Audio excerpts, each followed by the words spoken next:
The rain has been falling since before dawn. You can hear it against the high window, not a gentle rain, but a steady, deliberate one, the kind that makes the stone walls sweat and the corridors smell of damp plaster and something older beneath it. The candle on the table is burned low, the wax pools in silence. Somewhere down the hall a door closes, footsteps on flagstone, then quiet again, that particular quality of quiet that settles only in large buildings, the kind of quiet that has weight, that pushes down on the shoulders and slows the breath. You're very still. The blanket across your lap is thin, but you have stopped noticing the cold. This is Brislington House, in the county of Somerset, in the year 1812. It calls itself a private asylum. The men who built it call it a retreat, a refuge, a place of healing. The women brought here in closed carriages, in the dark hours of the morning, their trunks hastily packed by servants who looked away. They have other words for it, quieter words, words they do not say aloud. Outside, the elm trees are black against a grey sky. Inside, the day is beginning in its slow and ordered way. The attendants will come with breakfast soon. There will be porridge, and weak tea, and perhaps a walk in the garden if the rain relents, if behaviour has been satisfactory, if the physician is in a generous mood. The days here are made of small ifs. Everything is conditional. Everything is earned. You settle back into the chair. You listen to the rain. You let yourself become very still, very quiet, the way one learns to be quiet in a place like this, where stillness is the only form of freedom left. And as the morning comes in through that high, narrow window, grey and soft and without urgency, you let the story begin. If you enjoy listening to sleepy stories like this, subscribe. I post stories like this weekly. There is a word that appears again and again in the legal documents of the Regency era, a word written in the careful copperplate of solicitors and physicians and magistrates: lunatic. It was not always used cruelly. Sometimes it was written with a kind of practiced neutrality, the way one might write weather or property or debt. It was simply a category, and once a person had been placed inside it, the world around them reorganized itself completely. To be declared a lunatic in England during the late 18th and early 19th centuries was to cease, in almost every legal sense, to exist. Your property passed to others. Your decisions were made by others. Your body could be taken to a place not of your choosing, and kept there for as long as those others saw fit. The machinery of the law was not designed to protect you. It was designed to manage you, and between those two things, protection and management, there was an enormous difference, though the documents rarely acknowledged it. The Regency period, roughly the years between 1811 and 1820 when the Prince of Wales governed in his father's place, sits at a peculiar intersection of Georgian excess and Victorian enclosure. It was a world of great houses and fashionable assemblies, of morning calls and evening parties, of marriages negotiated over card tables and tea services. It was also a world in which a married woman had almost no legal standing of her own. She could not own property independently of her husband. She could not sign contracts. She could not, in most circumstances, testify in court on her own behalf. Her legal identity had been absorbed, at the altar, into that of her husband, a doctrine the law called Coverture, and which it treated with the serene confidence of a principle so obvious it barely required explanation. Within this world, the private madhouse, or private lunatic asylum as it preferred to be called, occupied a peculiar and lucrative position. These were not the vast public institutions that would come later, the county asylums with their hundreds of patients and their reforming rhetoric. They were smaller, quieter establishments, often converted country houses or purpose-built retreats set at some remove from the nearest town. They catered to the middle and upper classes. They charged fees. They promised discretion.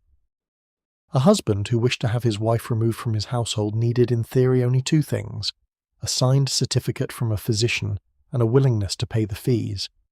The physician did not need to conduct a lengthy examination. He did not need to observe the patient over time, or consult with her family, or consider alternative explanations for her behaviour. He needed to visit, to form an opinion, and to sign his name. In practice, this meant that the bar between domestic life and institutional confinement was far lower than most people understood or wished to understand. The reasons given for confinement were often striking in their breadth. Women were admitted for grief, for anger, for refusing to eat or eating too much, for reading too many novels, for expressing opinions that embarrassed their families, for forming attachments their husbands disapproved of, for being, in some vague and undocumented way, inconvenient. The language of medicine wrapped itself around these social judgments and made them look like science, and for many decades, almost no one with the power to object chose to do so. This is the world we're entering tonight.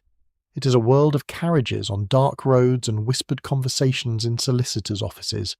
It is a world of women who wrote letters that were never sent, who asked questions that received no answers, who sat in rooms that were called comfortable and were not. It is a world that is in many of its broad outlines entirely gone, and in some of its quieter details not as distant as we might wish. Let the fire burn low, let the rain continue, we begin. There is a particular kind of silence in a solicitor's office. It is not the silence of a church or a garden. It is a working silence, the silence of a room in which documents have been signed and sealed and filed away, in which the careful language of the law has been applied to human situations like a poultice, not always healing, but always covering. The room smells of ink and leather and the faint particular mustiness of paper that has sat in drawers for years. The fire, if there is one, burns low and businesslike. In the early decades of the 19th century, thousands of women passed through rooms like this without knowing it. Their names appeared on documents they had not seen. Decisions about their lives were made in their absence, described in language they might not have understood even if it had been read aloud to them, which it generally was not. The law did not require their consent because, in the most technical sense, it did not fully recognize their independent existence. Coverture is the word for this.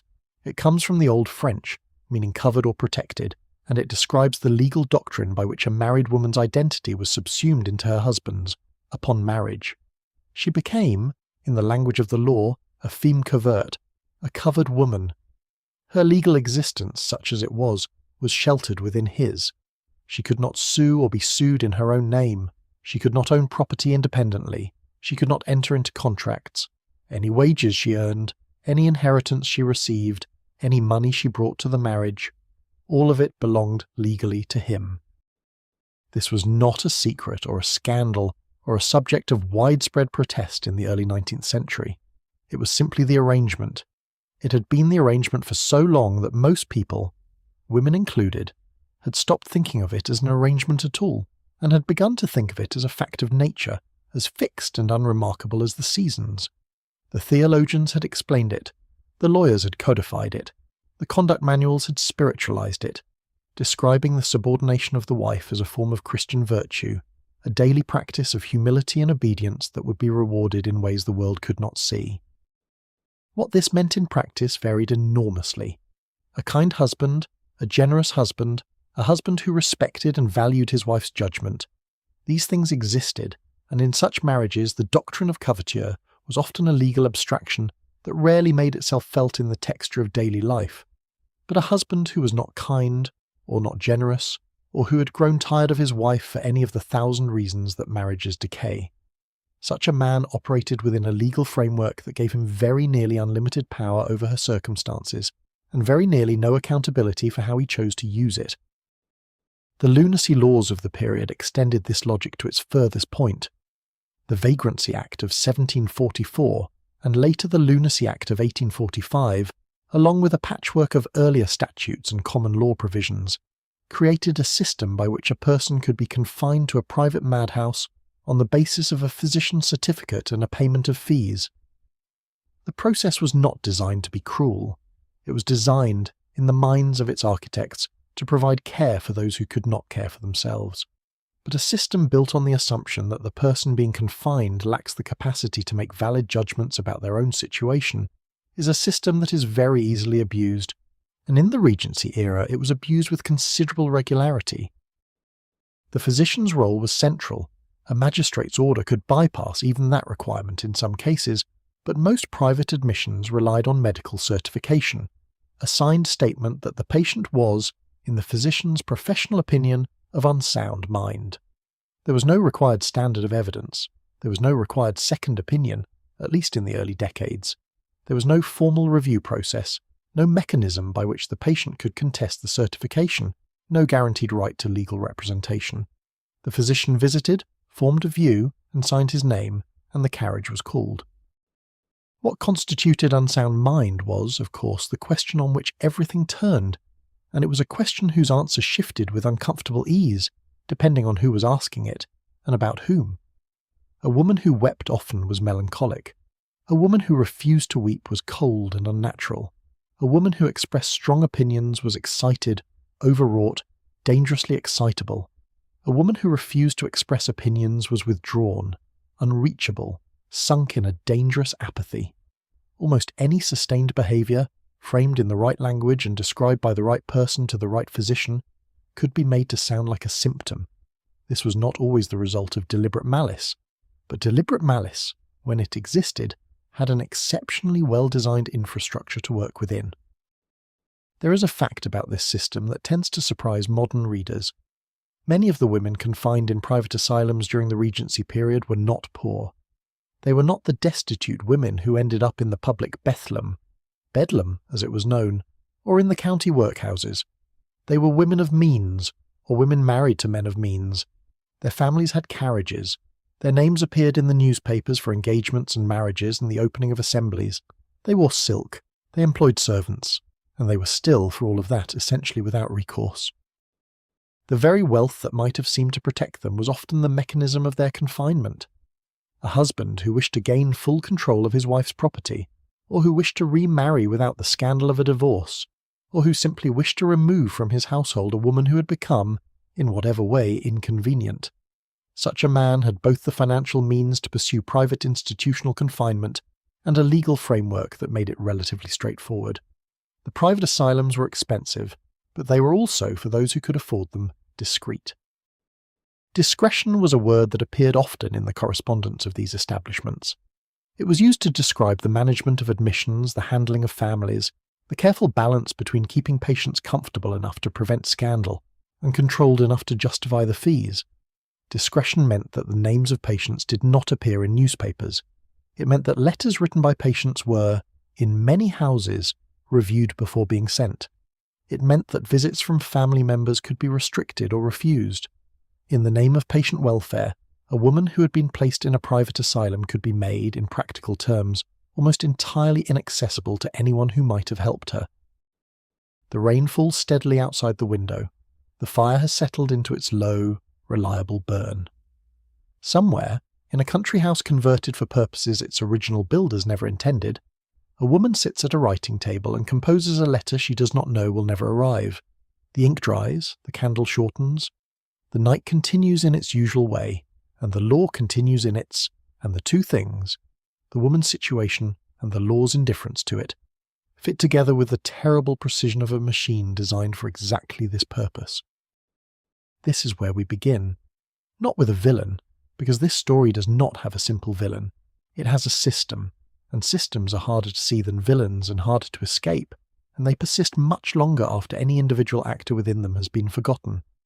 The women whose stories we are following tonight lived inside a system that was not designed against them by any single hostile intelligence, but which nevertheless produced their confinement with the efficient impersonal regularity of a tide. Understanding that system, how it worked, who maintained it, what it believed about itself, is the first step toward understanding the women who had to navigate it. The hour is still early. The porridge has not yet arrived.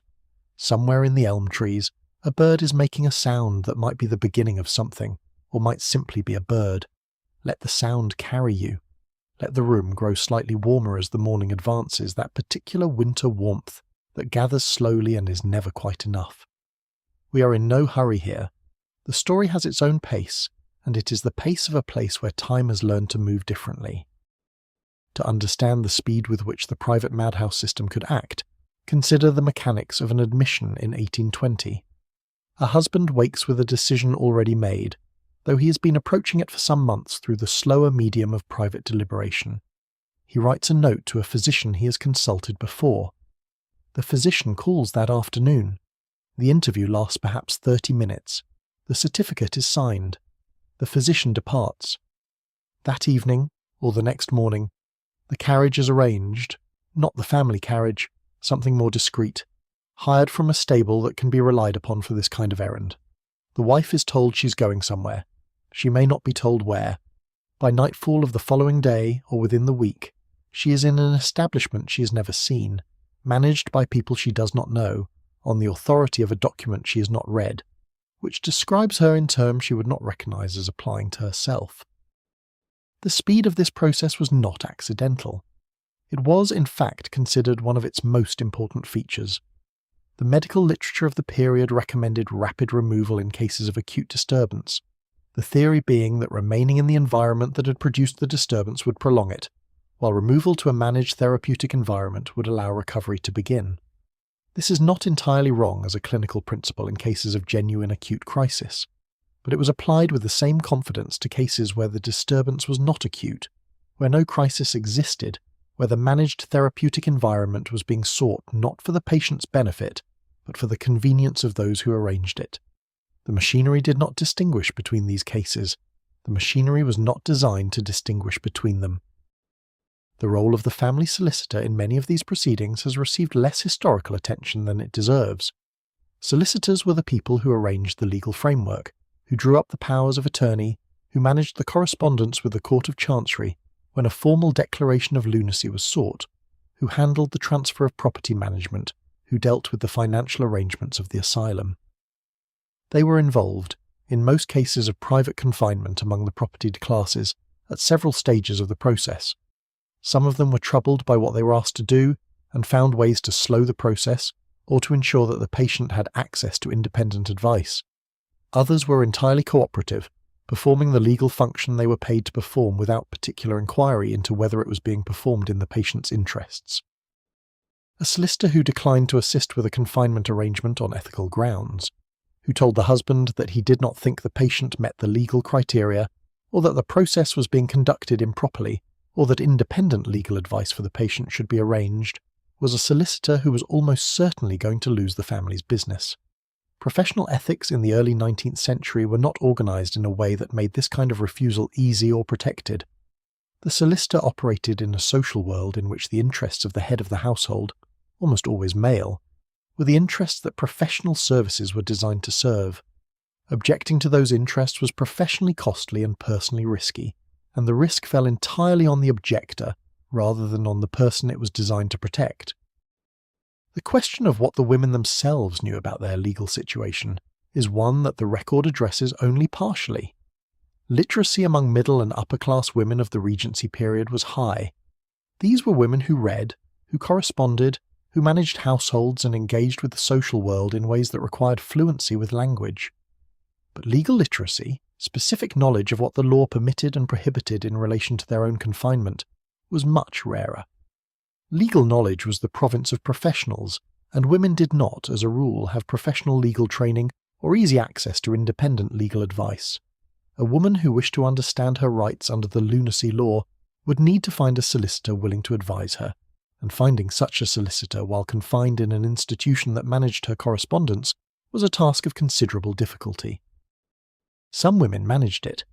The letters that survive from confined women show, in a number of cases, a striking sophistication about the legal framework of their situation, a sophistication that had clearly been acquired from somewhere. In some cases, a sympathetic family member had communicated legal information in letters. In some cases, a patient who had been there longer had accumulated enough knowledge of the system to share it with newer arrivals. In some cases, a remarkably persistent woman had managed to get a message to a solicitor and receive a reply that contained useful information, however carefully phrased. The Court of Chancery, which had jurisdiction over the persons and property of those declared lunatics of property, was in theory a protective mechanism. A commission of lunacy, the formal inquiry that preceded a declaration, was conducted before a jury, with the person whose sanity was in question present and theoretically able to speak. In practice, these proceedings were as susceptible to manipulation as the initial certification process. The jury was composed of local men who knew the family, who had heard the family's account of the situation, and who were asked to assess the mental state of a person in circumstances that were, in themselves, deeply intimidating. A woman who appeared before a Chancery Commission had typically been confined for some period already, which meant that her presentation was affected by the experience of confinement and her appearance could be used to support rather than undermine the case for continuing it. The Chancery Lunacy inquests produced some remarkable documents, transcripts of testimony that allow us in certain cases to hear something very close to the actual words of women who were defending their sanity in formal legal proceedings. These women cross-examined. They objected to characterizations. They corrected inaccuracies in the evidence. They made arguments.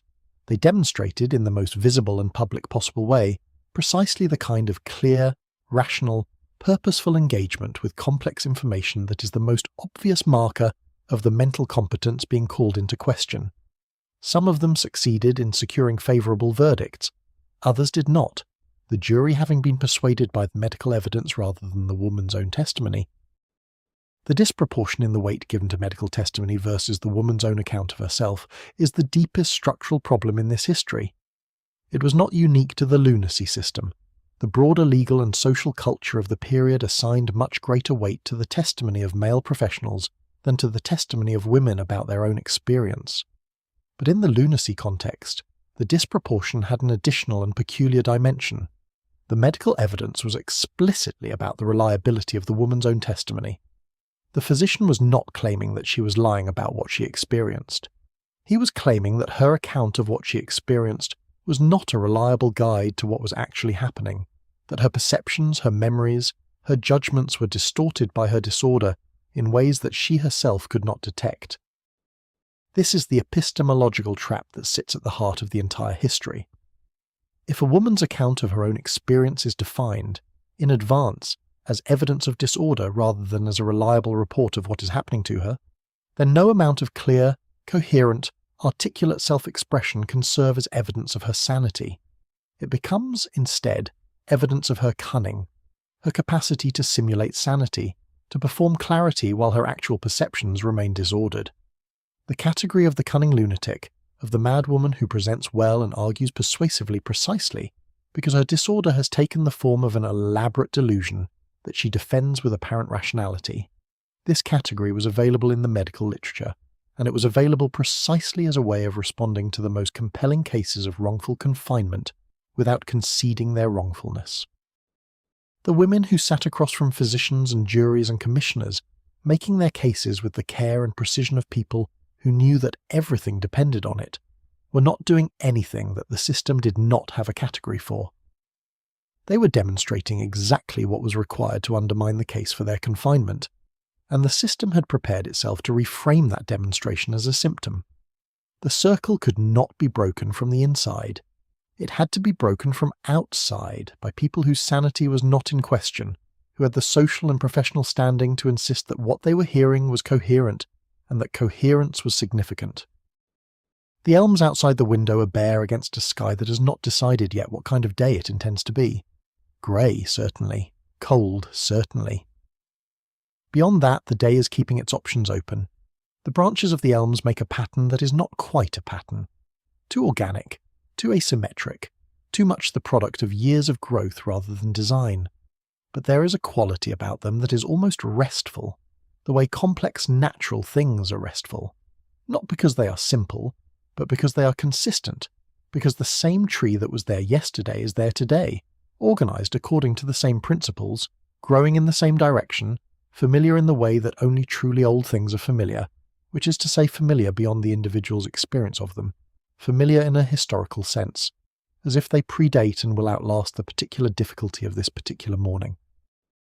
If you had passed Brislington House on the road from Bristol in the year 1810, you might have taken it for a country estate of moderate pretensions. The building was handsome, built in the Georgian style that the period favoured, with symmetrical windows and a well-maintained approach. The grounds were carefully kept. There was a garden wall, but it was not obviously the wall of a place of confinement. It was simply a wall, as most country houses had walls, enclosing the kitchen garden or the ornamental plantings or whatever lay within. You would have driven past it and thought nothing in particular, and that was exactly the intention. Brislington House was opened in 1806 by Edward Long Fox, a Quaker physician who genuinely believed in humane treatment as a therapeutic principle. Fox had been influenced by the reform movements that were beginning to reshape thinking about mental illness in the late 18th century. The work of William Tuke at the York Retreat, the writings of Philippe Pinel in France, the growing conviction among a certain class of reforming physicians that the chains and bleeding and cold water dousing that had characterized earlier approaches to lunacy were not only cruel, but counterproductive. Fox built Brislington as a demonstration of what a well-managed, benevolent institution might look like. For its time, it was genuinely progressive. And yet even Brislington, even in its most progressive phase, operated within a system that made confinement easy and freedom difficult. Patients arrived. Some recovered and left. Some remained for years, their condition neither clearly improving nor clearly worsening, maintained in a state of managed existence that was comfortable enough to prevent complaint, but restricted enough to prevent escape. The rhetoric of cure surrounded every aspect of the institution, but cure was not always the outcome, and it was not always perhaps the primary goal.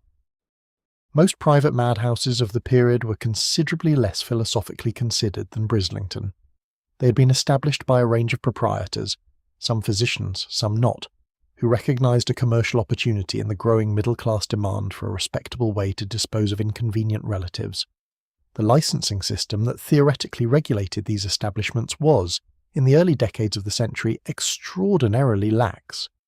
A proprietor could obtain a license to operate a madhouse from the local magistrates with minimal scrutiny, and could run the establishment largely as they saw fit, subject to occasional inspections that were, in practice, neither thorough nor adversarial. The buildings themselves varied enormously. Some were purpose-built with separate wings for different classes of patient, exercise yards, day rooms, and accommodations that a middle-class family could visit without shame. Others were converted farmhouses or inns with very little modification, where patients lived in conditions that the proprietor's correspondents cheerfully described as homelike, and the patients themselves might have described rather differently. The gap between the prospectus and the reality was, in some establishments, very wide indeed. What almost all of them shared was a particular relationship with the outside world, or rather a particular management of that relationship. Letters were a central preoccupation. The right of a patient to correspond with the world beyond the institution's walls was not guaranteed, and many proprietors exercised discretion, as they called it, over what was sent and what was not. A letter written by a patient that described distress, or made accusations, or appealed for help might find its way to the physician's desk rather than the post. The patient would be told, perhaps, that the letter had been sent. The letter would not have been sent. Visitors were similarly managed. Family members who wished to visit could usually do so, but visits were typically supervised, took place in public rooms, and were sometimes restricted or postponed on grounds of the patient's health. A woman who had been admitted against her will and who wished to use a visitor's presence to communicate distress or make an appeal found that the very conditions of the visit worked against her. She was watched. What she said was heard by the attendant in the corner, and the physician was always available afterward to explain, in calm and professional language, why her apparent agitation during the visit was itself evidence that the confinement was necessary. This last point is worth dwelling on, because it represents one of the more remarkable features of the system, its capacity to render protest self-defeating.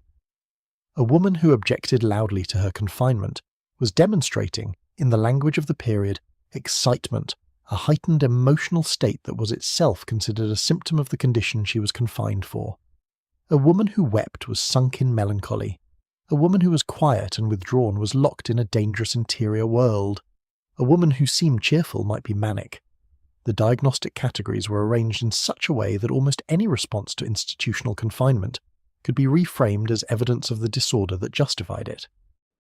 The physicians were not, in most cases, deliberately constructing these circular arguments. They were working within a conceptual framework that genuinely did not separate the patient's experience of their situation from the symptom picture of their disorder. If a woman said she did not belong here, and if the physician had already concluded that she did belong here, then the disagreement was not an indication that the physician might be wrong.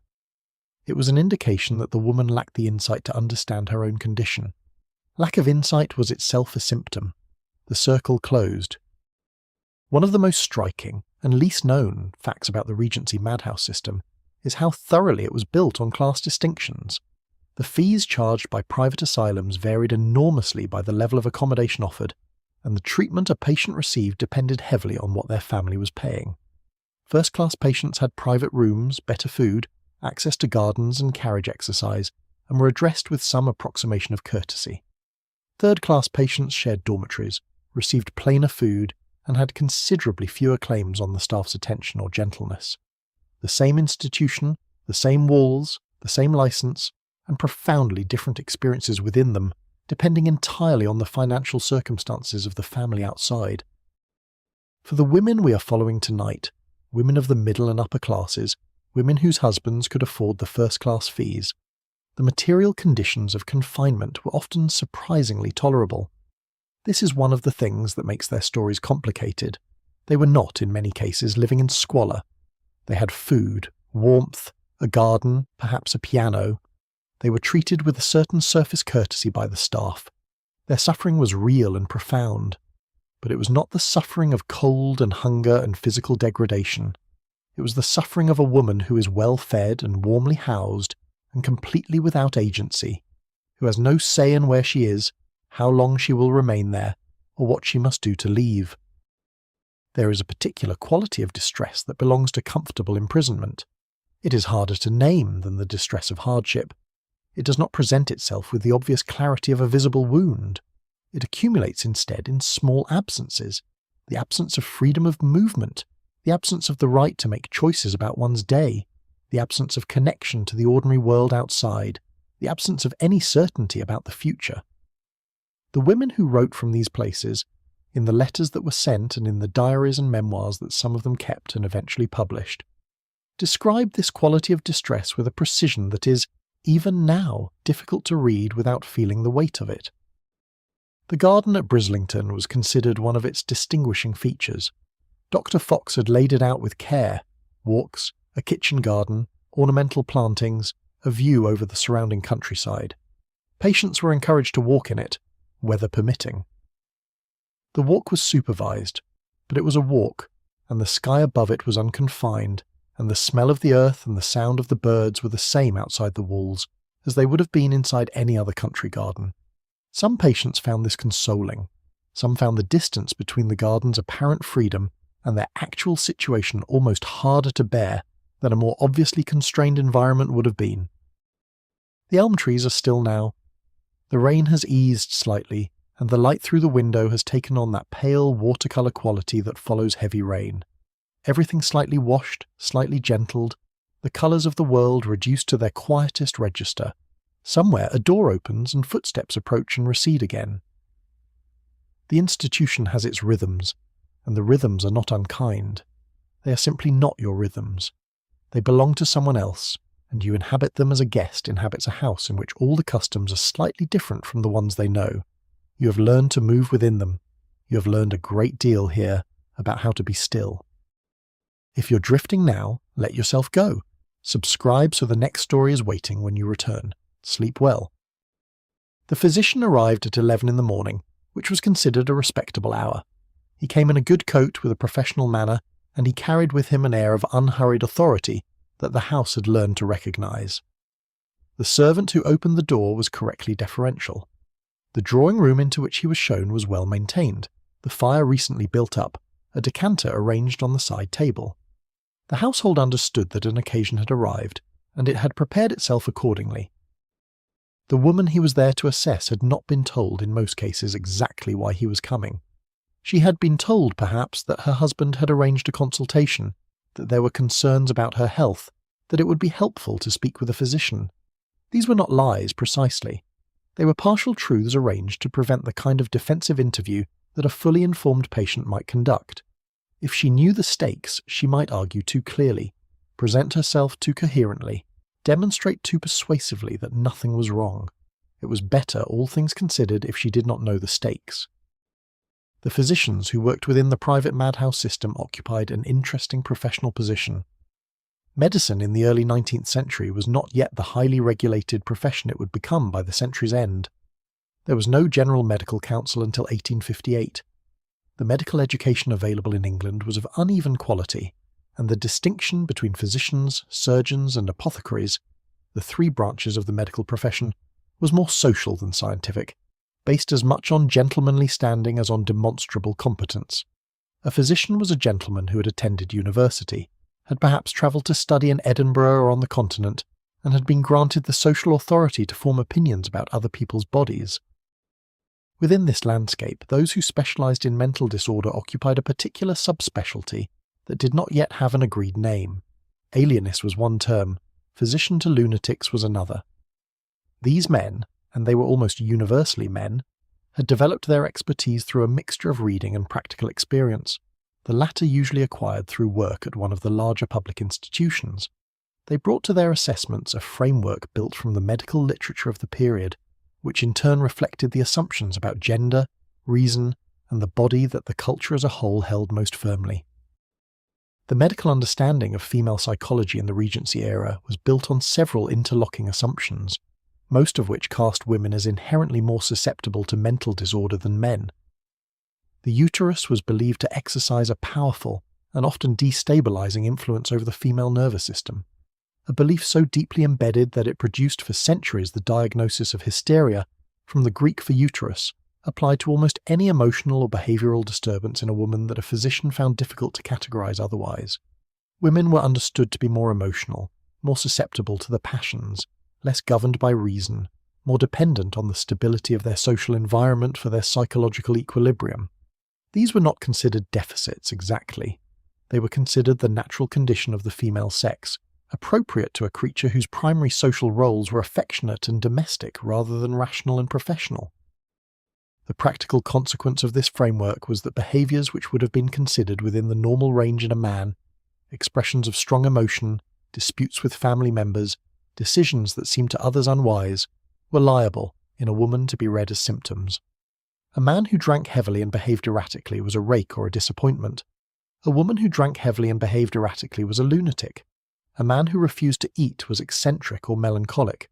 A woman who refused to eat might be committed on the strength of it. The diagnostic categories were not designed with explicit gender bias. The physicians did not, for the most part, sit down and decide to apply different standards to women. The bias was structural, embedded in the frameworks they had inherited, and they applied it with the comfortable confidence of men who had never had reason to question it. There is a detail about this period that is almost unknown outside academic circles. The role of the general practitioner, the ordinary family doctor, in the confinement process was often decisive, and often the result of a single visit of 30 minutes or less. The lunacy laws did not require the certifying physician to be a specialist in mental disorder. They required only a legally qualified medical practitioner. This meant that the family doctor, who might know very little about mental illness beyond the general cultural framework of his time, could certify a patient for private confinement after a brief interview, signing a document that would have immediate and potentially permanent consequences for her life. The physicians were not, by and large, corrupt in the obvious sense. They were not, in most cases, paid directly to sign certificates, though there were certainly instances where something approaching that arrangement existed at the edges. The more common situation was subtler.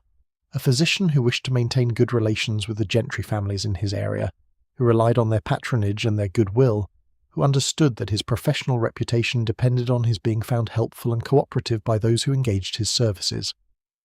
When a husband presented a concern about his wife's mental state, the physician's professional interest was served by taking that concern seriously. It was not served by conducting a rigorous skeptical inquiry that might result in the husband being told he was wrong. Some physicians did conduct rigorous and skeptical inquiries. Some refused to certify patients they believed were being improperly confined. Some took seriously the obligation to the patient rather than the family. These men exist in the historical record and they matter. But they were working against the grain of a system that did not require their rigour, did not reward their skepticism, and did not protect them when the refusal to cooperate resulted in the loss of a wealthy family's custom. The institutional pressures all ran in the direction of cooperation, and cooperation in this context almost always meant signing. The woman who sat across from the physician in that well-maintained drawing room was not entirely without resources. She could speak clearly. She could present herself calmly. She could demonstrate in the 30 or 40 minutes of the interview that she was coherent, rational, aware of her surroundings and perfectly capable of understanding what was being said to her. This was not nothing. Some women succeeded, through the sheer force of their evident reasonableness, in derailing the process at this stage. The physician left, reported that he found nothing to certify, and the plan was abandoned or deferred. But a woman who had been told nothing about the purpose of the visit, who did not know she was being assessed, who therefore could not mobilize her most careful presentation of herself, such a woman was at a significant disadvantage. And a woman who was genuinely distressed, who had been crying, or who had been in conflict with her husband, or who was frightened and showed it, was demonstrating in real time precisely the emotional instability that the physician had come expecting to find. The assessment was not objective. It could not be objective. The physician brought with him a framework that predisposed him to find what he had been told was there, and the woman's own emotional state, shaped by the circumstances, often provided something that looked enough like confirmation to satisfy the requirement. There is a particular kind of tiredness that belongs to being disbelieved in professional settings. It is different from ordinary tiredness. It has an edge to it, a quality of bewilderment that slowly calcifies into something harder. The women who wrote from inside these institutions, and some of them wrote extensively in journals and letters and eventually in published memoirs, described this tiredness with great precision. The sense of one's own words being turned around, of speaking clearly and being heard as if from a great distance, one's meaning always filtered through a framework that had already decided what you meant before you finished saying it. Of the terrible, circular futility of trying to demonstrate sanity to someone who has already concluded you are not sane. The fire in the grate burns very steadily now. Outside, the rain has become a fine mist, and the elm trees have disappeared into it, their shapes softened to suggestions. The physician has been gone a long time, in this particular telling. The house has returned to its ordinary rhythms, the sound of the corridor, the bell for luncheon, the distant voice of an attendant speaking to someone in the next room. You close your eyes. You let the sounds arrange themselves into something like music, if music could be made of such ordinary material. They cannot quiet you, and they cannot quite disturb you. They are simply the sounds of the place, and the place is for the moment the whole world. A Regency marriage, entered into in the usual way, in a parish church before witnesses, with a licence or after the reading of banns. This was an event that could not, for all practical purposes, be reversed. It was a permanent alteration of the legal landscape of two people's lives, and while the landscape could be modified, separated, its features rearranged, it could not be returned to what it had been before. The two people who walked into the church as independent legal entities walked out of it as something different. He walked out with his legal identity intact, augmented. She walked out with hers subsumed, or in the process of becoming subsumed, into his. The social meaning of marriage in the Regency period was, of course, much larger and more various than any legal description. Marriages were love matches, and convenience matches, and financial arrangements, and family alliances, and all the gradations between these categories. Some of them were happy, or became happy, or achieved a kind of workable happiness that is perhaps the most common form of marital satisfaction in every period. Some of them were miserable from the start. Some began well and deteriorated. The deterioration of a marriage in the Regency period happened within a legal framework that made the management of that deterioration for the worst-placed partner exceptionally difficult. What did a wife do when her marriage became intolerable? The options were limited and in most cases depended entirely on the husband's cooperation. She could ask for a separation, but the husband could refuse. She could leave. But leaving without the husband's consent meant leaving without access to any of the property, her own or his, that constituted financial support, and potentially leaving without her children. She could consult a solicitor, but solicitors in this period typically worked for households rather than individuals within households, and a wife consulting a solicitor independently, without her husband's knowledge, was doing something that would be noticed and potentially resented. She could appeal to her family, but her family's leverage over a son-in-law who had control of her person and property was limited. The social pressures that kept women in deteriorated marriages were considerable even for women who had the resources to contemplate alternatives. Separation was not illegal, but it was heavily stigmatized, particularly for the woman. The language of social condemnation was available to her husband in ways that it was not equally available to her. A wife who left without grounds recognizable by the social world she inhabited was described, in that world, in terms that permanently damaged her reputation. The vocabulary for a husband whose marriage had failed through his own fault was, by comparison, significantly more forgiving. This social constraint operated alongside the legal one to create a situation in which the overwhelming majority of women in deteriorated marriages stayed in them, not because they chose to, in any free sense of that word, but because the alternatives were so much worse. In this context, the private asylum represented not a flight from the ordinary, but an extreme expression of it, a situation in which the existing power imbalance within the marriage was extended to its furthest possible reach, where the wife's person was controlled as completely as the law allowed, and the law had allowed considerably more than most people were aware of. The conduct manuals that circulated among middle and upper-class women of the period, books of advice about how to be a proper wife, a good woman, a credit to her family and household, contained, in their guidance about the management of marital conflict, a consistent message: endure. The Christian virtue of patience was presented in document after document as the appropriate response to a difficult husband, a troubled marriage, a domestic situation that was making the wife miserable, not because the husband's behaviour was acceptable, but because the wife's endurance of it was spiritually and socially superior to any alternative.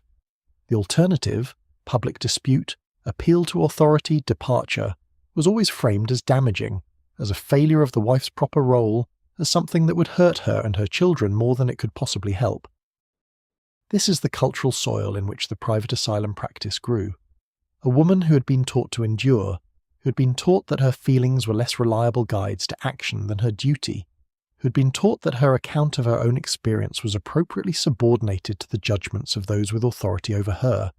Such a woman had been prepared, in very precise ways, for the specific situation of being told that her account of her own experience was a symptom of disorder. The conduct manuals and the lunacy system spoke the same language, applied to slightly different situations. There is a particular phrase that appears in several of the physicians' accounts of female patients from this period. She has an exaggerated sense of her own importance. The phrase is deployed in cases where the patient has been, in some way, insistent about her own perspective, has refused to accept the physician's reassurances, has continued to assert that her situation is other than it has been described, has appealed to her own knowledge of her circumstances against the knowledge of the professionals around her. An exaggerated sense of importance is the diagnostic language for a woman who believes her own perceptions are valid. It is the medical category for a woman who has not, in the end, been taught thoroughly enough to doubt herself. The women who appear in this history as its most striking figures, Rosina Bulwer-Lytton, Georgina Weldon, the women who published memoirs and wrote letters that were found in walls, had, all of them, in different ways, what the physicians would have called an exaggerated sense of their own importance. They believed their accounts of their situations were true and worth communicating. They believed that the people around them should hear and credit those accounts. They believed that what had been done to them was wrong, and that wrongness mattered, and that someone should know about it. These are, in any other context, the beliefs of a well-functioning person. In this context, they were symptoms. The fire in the grate has been burning steadily through these reflections, giving the room a quality of warmth that is both physical and something else, the warmth of a space that has been inhabited, that has accepted the human presence in it, and adapted to include it. The chair is warm where you sit in it. The blanket has taken on the warmth of your body and gives it back. Outside, the afternoon continues on its own terms, indifferent and adequate. The house breathes. The walls hold their position. The story continues, turning itself over slowly like an ember turning in a dying fire, finding new angles of the same heat. What remains finally when we have been through the legal framework and the institutional practice, and the individual cases and the cultural context and the slow, imperfect history of reform, what remains is the human fact of it.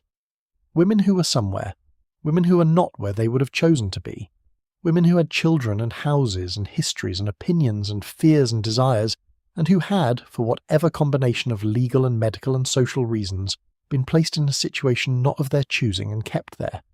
The institution managed them, the law described them, the physicians assessed them, but none of these professional activities touched the core of what was happening, which was a human experience, particular, irreducible, taking place in specific rooms at specific times with specific smells and sounds and temperatures, experienced by a specific person whose account of it was the only account from the inside that would ever exist. We are trying to come close to that account tonight. We cannot reach it directly. The distance of time and the limitations of the archive prevent that. But we can come close enough to feel its gravity. Close enough to recognise that what happened in these rooms was not abstract. Close enough to sit as we have been sitting, in something like the position those women sat in, the fire low, the night long, the walls close, the world outside continuing in its usual way, and to let that position teach us what it can about what it was to be there. The case of Anne Tottenham was not widely known in 1830, when she was admitted to a private asylum near London on the certificate of a physician who had met her exactly once. It was not widely known in 1832 when her husband remarried, having obtained a deed of separation that, in the confusion of her institutional status, Anne had never properly reviewed. It was not widely known until 1840, when Anne, now 53 years old, having spent 10 years in various private establishments, managed to get a letter to her brother, who retained a solicitor, who took the case to the Court of Chancery. Even then, the case attracted only brief notice. What it revealed, however, was considered by those few observers who paid attention to be entirely unremarkable. That was perhaps the most remarkable thing about it.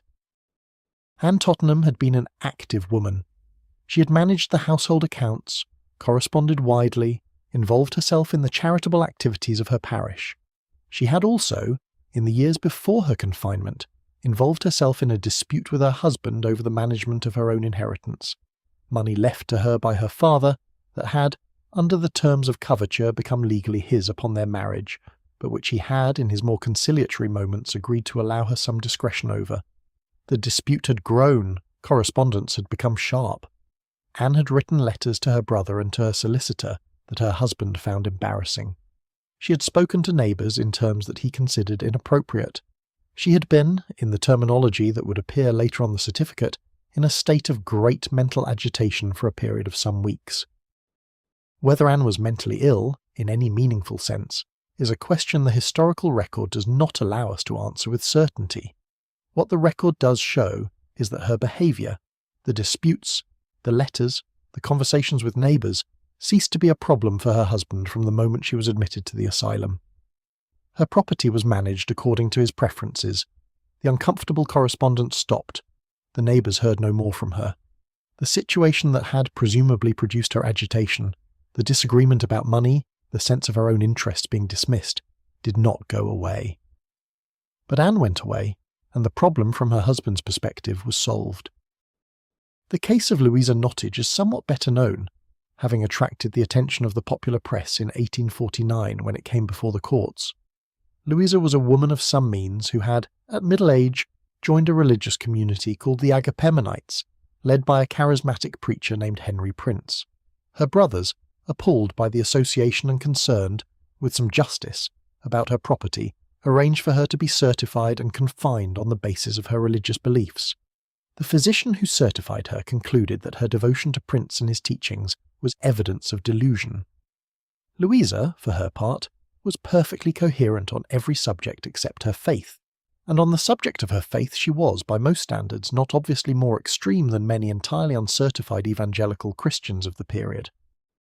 When Louisa's case reached the court, the judge took the unusual step of interviewing her himself. He found her, by his own description, perfectly rational. He ordered her release. But the interesting part of the case, the part that the newspapers tended to skip over in their eagerness to report the sensational aspects, was the question of what had justified the initial certification. The brothers had been genuinely concerned about her welfare, or had believed themselves to be. The physician had found what he had been told to look for. The certification had been produced in good faith by everyone involved except, possibly, the brothers, whose financial interests in the matter were not entirely incidental. The system had produced a wrongful confinement through the operation of its ordinary processes, with no single actor behaving in an obviously criminal way. These cases had a remarkable feature in common, one that appears again and again in the historical record: the question of money. Not always in the crude sense of a husband wishing to seize a wife's property, though that did happen, and happened often enough to have attracted the attention of reformers even at the time. More frequently it was the subtler version, a woman whose presence in the household created financial complications, or whose behaviour threatened the household's social reputation, or whose claims on her husband's attention and resources had become, for whatever reason, more than he wished to continue providing. Private asylum fees were not negligible. A first-class patient at one of the better establishments might cost her husband £100 a year or more. But the alternative, the continued presence of a wife who argued or spent or wept or embarrassed, or simply refused to be what was expected, was a cost that the culture of the period could not easily calculate or place against the financial one. There is one case that haunts the history of this period more than almost any other, partly because of its subject and partly because of what it produced. Lady Rosina Bulwer-Lytton was the estranged wife of the novelist Edward Bulwer-Lytton, a celebrated man of letters and by 1858 a cabinet minister. Their marriage had been a spectacular disaster, she acidic and witty and furious, he grandiose and thin-skinned and eventually cold, with the coldness of a man who has decided he does not need you. They had separated in 1836, and for 20 years they conducted their animosity in correspondence, and through intermediaries, and on Rosina's part through a series of published novels whose thinly veiled portraits of her husband were not subtle enough to require a key. In 1858, Rosina appeared at a public meeting at which her husband was speaking and heckled him. She had also been writing letters to anyone who would read them. Letters about her husband's behaviour, about the terms of their separation, about what she described as his systematic persecution of her. Bulwer-Lytton, enraged and perhaps alarmed, arranged for her to be certified. 2 physicians visited her, spent a short time in her company, and signed the certificates. She was taken the following morning to a private asylum in Inverness Lodge. She was 52 years old. The outcry was, by the standards of this history, unusually swift and unusually loud. Rosina had friends, literary friends, influential friends, friends who wrote for newspapers and who understood both the story's human dimension and its political potential. Within weeks, letters were appearing in the Times, questions were asked in Parliament. The story spread. And because Rosina was not a woman without resources, and because her husband was a public figure whose reputation could be damaged, the confinement lasted only 3 months before she was released.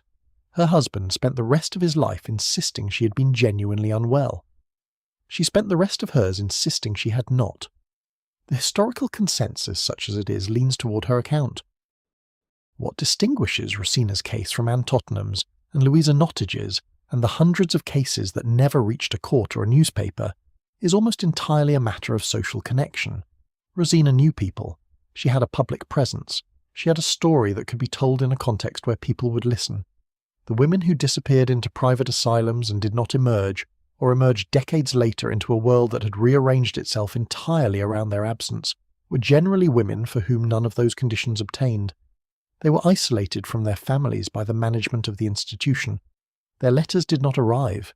Their visitors were supervised. They had no one on the outside who knew both what was happening and what to do about it. And yet even in the worst of these situations something persisted. Not hope, necessarily.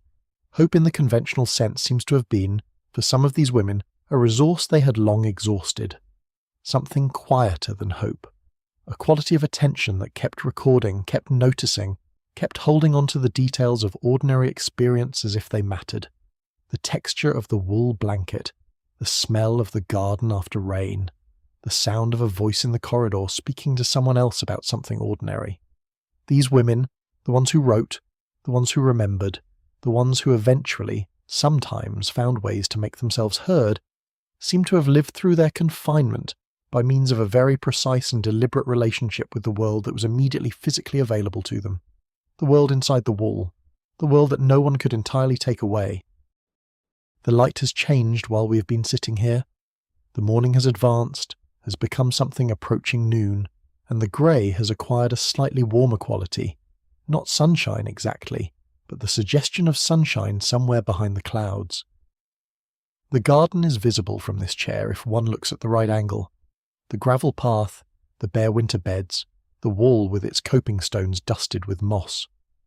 A sparrow has been there for the last few minutes, entirely engaged with something in the gravel. It does not look up. It has no interest in the walls or the windows or the women behind them. It is simply a sparrow doing sparrow things in a garden that belongs, in the relevant sense, to nobody. The day in a private asylum of the Regency and early Victorian periods was organised around the idea of routine.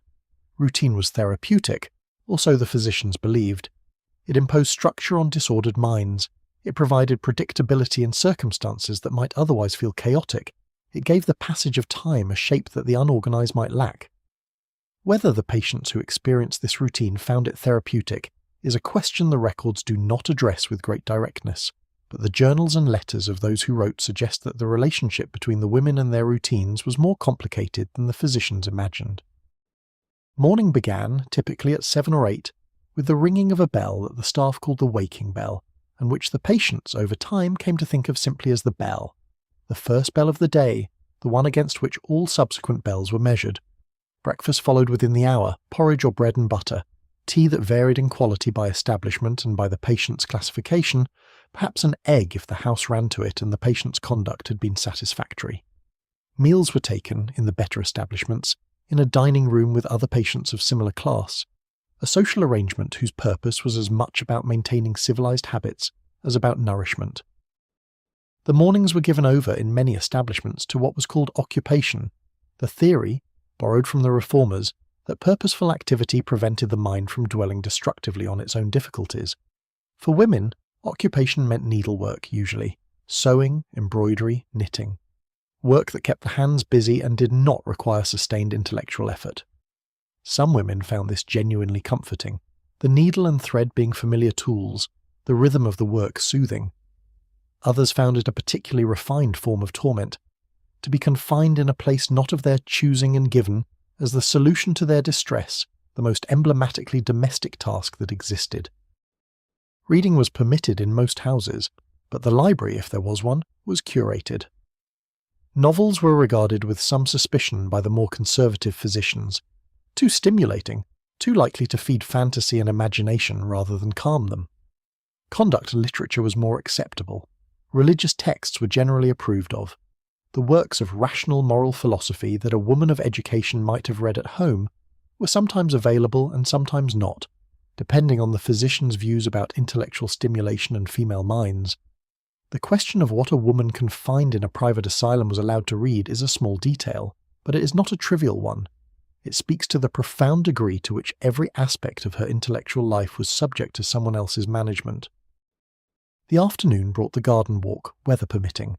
This was one of the genuine benefits of the better establishments, and it was mentioned prominently in the prospectuses that the proprietors sent to prospective clients.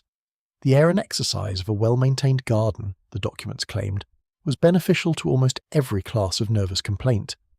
And there is something in this that was simply true.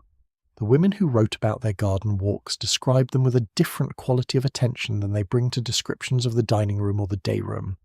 The garden was not quite freedom, but it was something. The sky above it was the same sky. The smell of the earth was the same smell. The sparrows and the thrushes did not distinguish between the enclosed garden and the world beyond the wall. The treatments available to patients in private asylums of the period were varied, and by the standards of later medicine, almost universally ineffective. The more enlightened establishments had moved away from the bloodletting and cold baths and mechanical restraints that had characterized earlier approaches, substituting in their place a regime of moral management, a term that covered a range of approaches all premised on the idea that disordered behavior could be reshaped through environmental control and social pressure.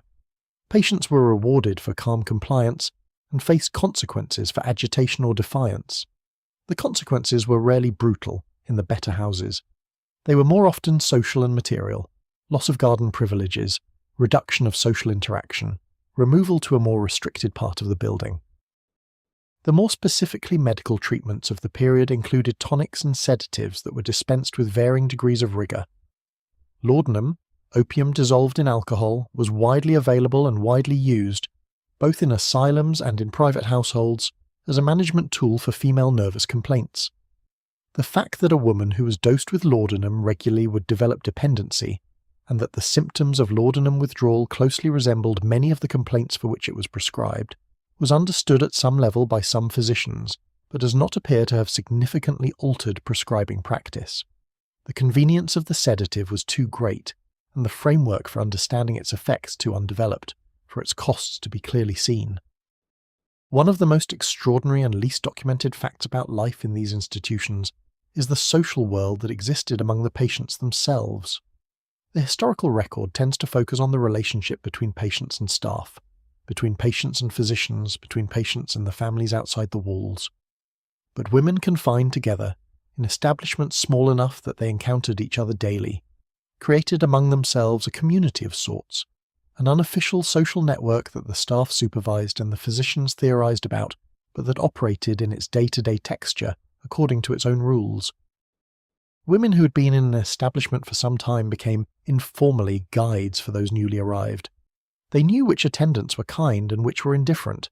They knew the rhythms of the physician's visits and what sort of demeanour he responded to favourably. They knew which garden walks were longer and which corners provided a moment of privacy. They knew most importantly that the institution would eventually, in some form, end, that women did leave, that time was not entirely static, that the story was not permanently frozen at this particular page.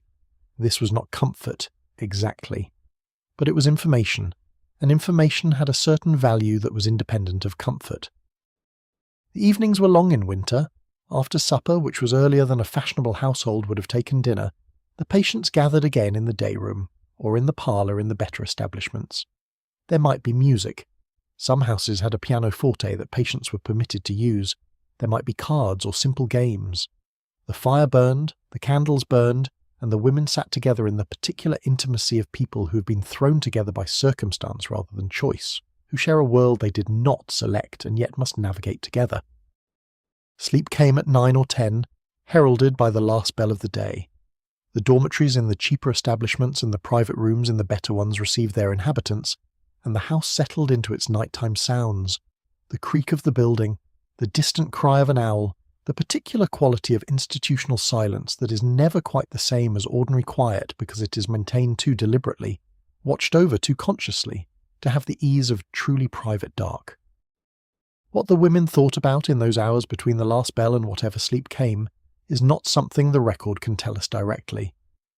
But the dreams they described, in the writing they left behind, suggest an interior life that the institution could manage but not erase. They dreamed of houses they had lived in before this one. They dreamed of children, their own and others. They dreamed of arguments not yet resolved, letters not yet sent, ordinary domestic moments whose significance had grown in retrospect to fill entire dream landscapes. They dreamed, sometimes, of the garden in summer, the garden as it would be in some other season than the one they currently inhabited. And they woke to the first bell of the morning and began again. The night deepens around this room as well. The candle has been replaced by whatever light drifts through the window.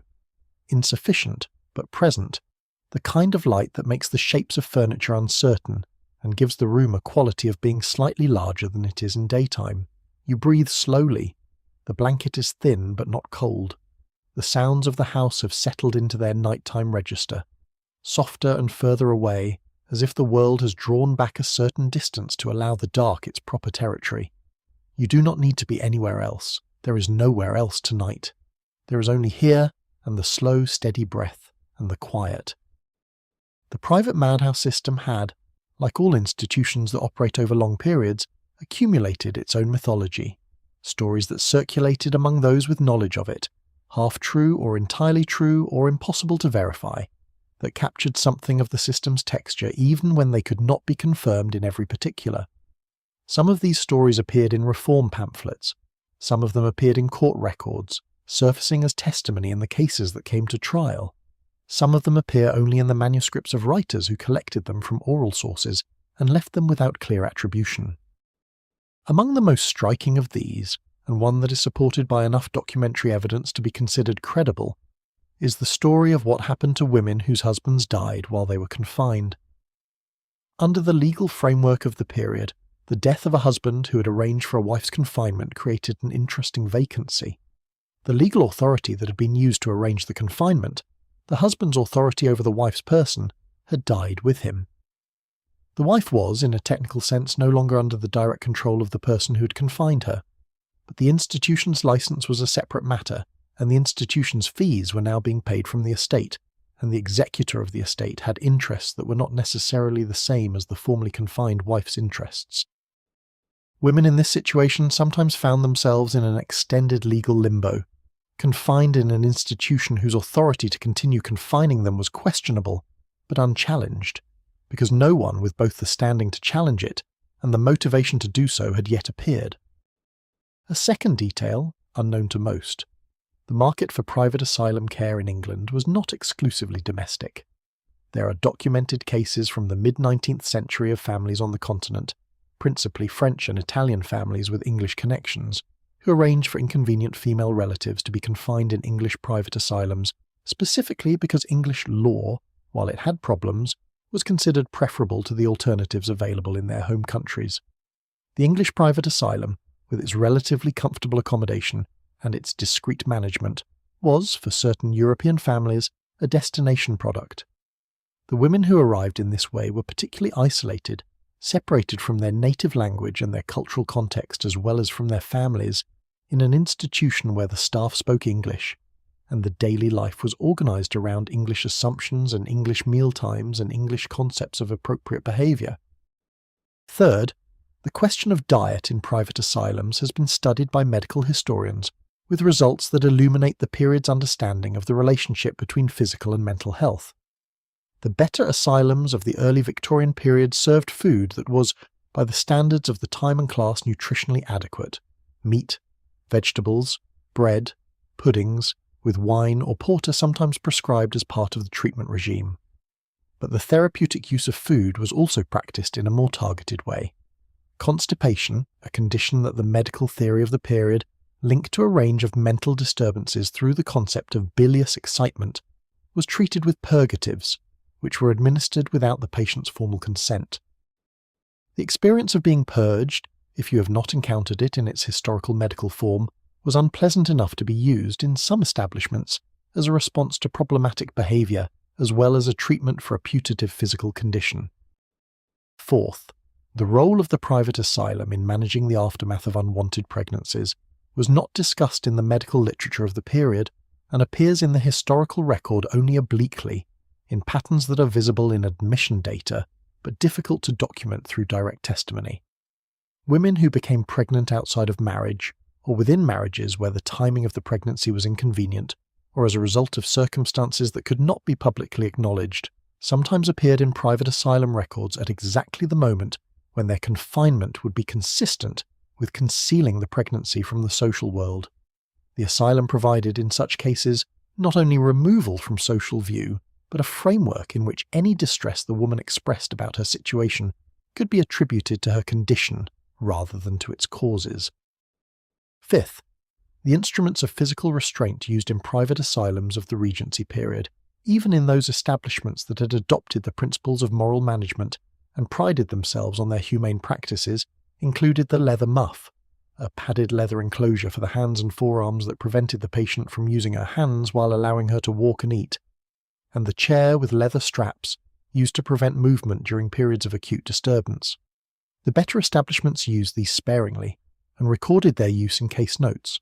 The worse establishments used them routinely and recorded their use inconsistently.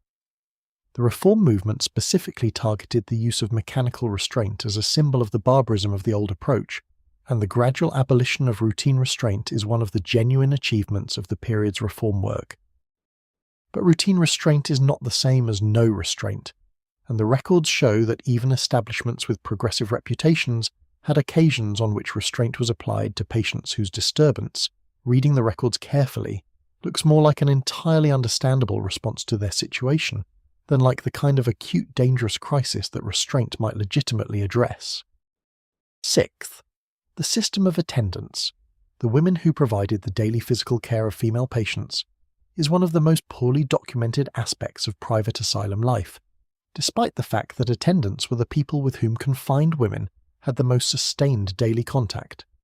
Attendants were typically working-class women who had found their way to this employment through various routes. Some had previous experience in domestic service. Some had come through nursing roles in other medical contexts. Some had personal connections to the proprietor or to the physician. They were paid modestly, worked long hours, and operated in an institutional environment that gave them considerable authority over the daily lives of the women in their care while simultaneously placing them at the bottom of the institutional hierarchy. The power that attendants held over patients was not formal but practical. An attendant who chose to be kind could make the texture of daily life significantly better. An attendant who chose to be indifferent could make it significantly worse, and an attendant who chose to be actively unkind had considerable opportunities to do so without detection, because the physician's visits were brief, and the patient's testimony about their daily experience was not treated as reliable evidence. The diversity among attendants, the range from genuinely compassionate to merely functional to occasionally cruel, is visible in the accounts that confined women left of their daily lives, where individual attendants are sometimes named and described with a specificity that suggests the relationship was important and the differences between individuals significant. Seventh, the music in these institutions is almost entirely absent from the historical record, which is striking because it was clearly present. The pianoforte in the day room of the better establishments was played. Songs were sung. The chapel services had hymns. Some patients who had been musicians before their confinement continued to play, and their playing was heard by others. The sound of music in an enclosed institutional space has a particular quality that anyone who has experienced it knows. It travels differently than it travels outdoors, finding the walls and the corridors and the rooms beyond the room in which it originates. A woman playing the pianoforte in the day room at Brislington House could be heard faintly in the garden. She could be heard, perhaps, in the room down the corridor where someone else was sitting at a writing table, trying to find the right words for a letter that might or might not be sent. Eighth, the relationship between private asylum confinement and the wider history of women's education is one that historical scholarship has only begun to explore. The period of the heaviest use of private asylums for the confinement of women of the middle and upper classes, roughly 1800 to 1870, corresponds almost exactly with the period in which middle-class women's access to formal education was most restricted. Women of this period learned what they were taught in the home, by governesses and family members, supplemented by the circulating library and whatever informal networks of intellectual exchange their social position made available. They were, by design, dependent on others for access to the knowledge that would have allowed them to understand and contest the legal and medical frameworks that governed their lives. A woman who had access to legal education, who had in other words the resources that men routinely had as a matter of course, was a woman who would have been significantly harder to confine. The system's vulnerability to educated challenge was protected in part by the systematic limitation of women's access to the education that would have enabled that challenge. Ninth, and among the most quietly extraordinary details in this history, the Lunacy Commission's annual reports from the 1840s through the 1870s contain, in their appendices, a table listing the occupations of male patients admitted to various licensed establishments over the reporting year. The table is detailed: farmer, clergyman, merchant, attorney, gentleman of independent means, and so on, with numbers attached to each category. There is no equivalent table for female patients. The women's occupations are not recorded in the annual reports because, in the framework of the period, married women of the class admitted to private asylums did not have occupations. They had domestic roles. The absence of the table is not a gap in the record. It is the record expressing its own assumptions about who women were and what they did and what was worth counting about them. 10th. There is a house in Somerset that was a private asylum for 50 years and is now, since its renovation in the 1990s, a residential development. The people who live in it know its history in the general sense. It appears in local history publications, and the unusual thickness of certain interior walls and the configuration of certain architectural features make the history visible even when the residents would prefer not to think about it. The house itself has no memory. Stone does not remember, but the archive that records what happened there, the admission registers, the case notes, the correspondence of the proprietors with families, the Lunacy Commission inspection reports, these remember. They sit in their boxes in the county record office, and they are available to anyone who comes to look, and sometimes people do come to look, and the looking, when it is done carefully and with the attention it deserves, is a form of the witness that the women who were there asked for and rarely received in their lifetimes. The afternoon has found its pace. The light outside is as light as it is going to be today, which is not very light, but is light enough, is sufficient for the purposes of an afternoon that does not demand much of the light. The clouds are high and even. The garden wall is very exactly itself, neither more nor less than what it is, stones placed on stones, mortared, weathered, given their particular texture by 200 years of English winters. The garden wall knows nothing. The garden wall has no opinions, and yet you look at it, and it gives back something. Not information, not meaning, but a quality of presence that is its own form of company. The wall has been here through all the weathers. It will be here after this afternoon and after this winter, and long after the questions we have been sitting with tonight have found whatever answers they are going to find. There is something in this that is, if not comforting exactly, at least steadying. The wall continues. The morning continues. The story continues in whatever form stories continue in, after the teller is finished and the fire has gone out and the candle is cold wax. The reform of the lunacy system in England was not a swift or dramatic affair. It did not arrive with the force of a single revelation or the clean victory of a well-organised campaign. It came instead the way most reforms come, slowly, unevenly, driven by individual acts of witness and individual acts of conscience, accumulating over decades into something that eventually changed the shape of the law, though it never changed it as completely as the reformers hoped. The earliest voices raised against the private madhouse system came, perhaps surprisingly, from within the medical profession itself.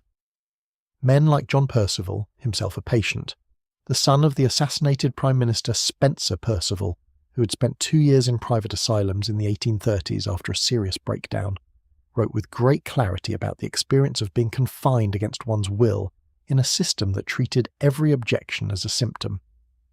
Percival's memoir, published in 2 volumes in 1838 and 1840, was one of the first sustained first-person accounts of life inside a private asylum, and it was sharp-edged in its criticism in ways that the polite literature of reform tended not to be.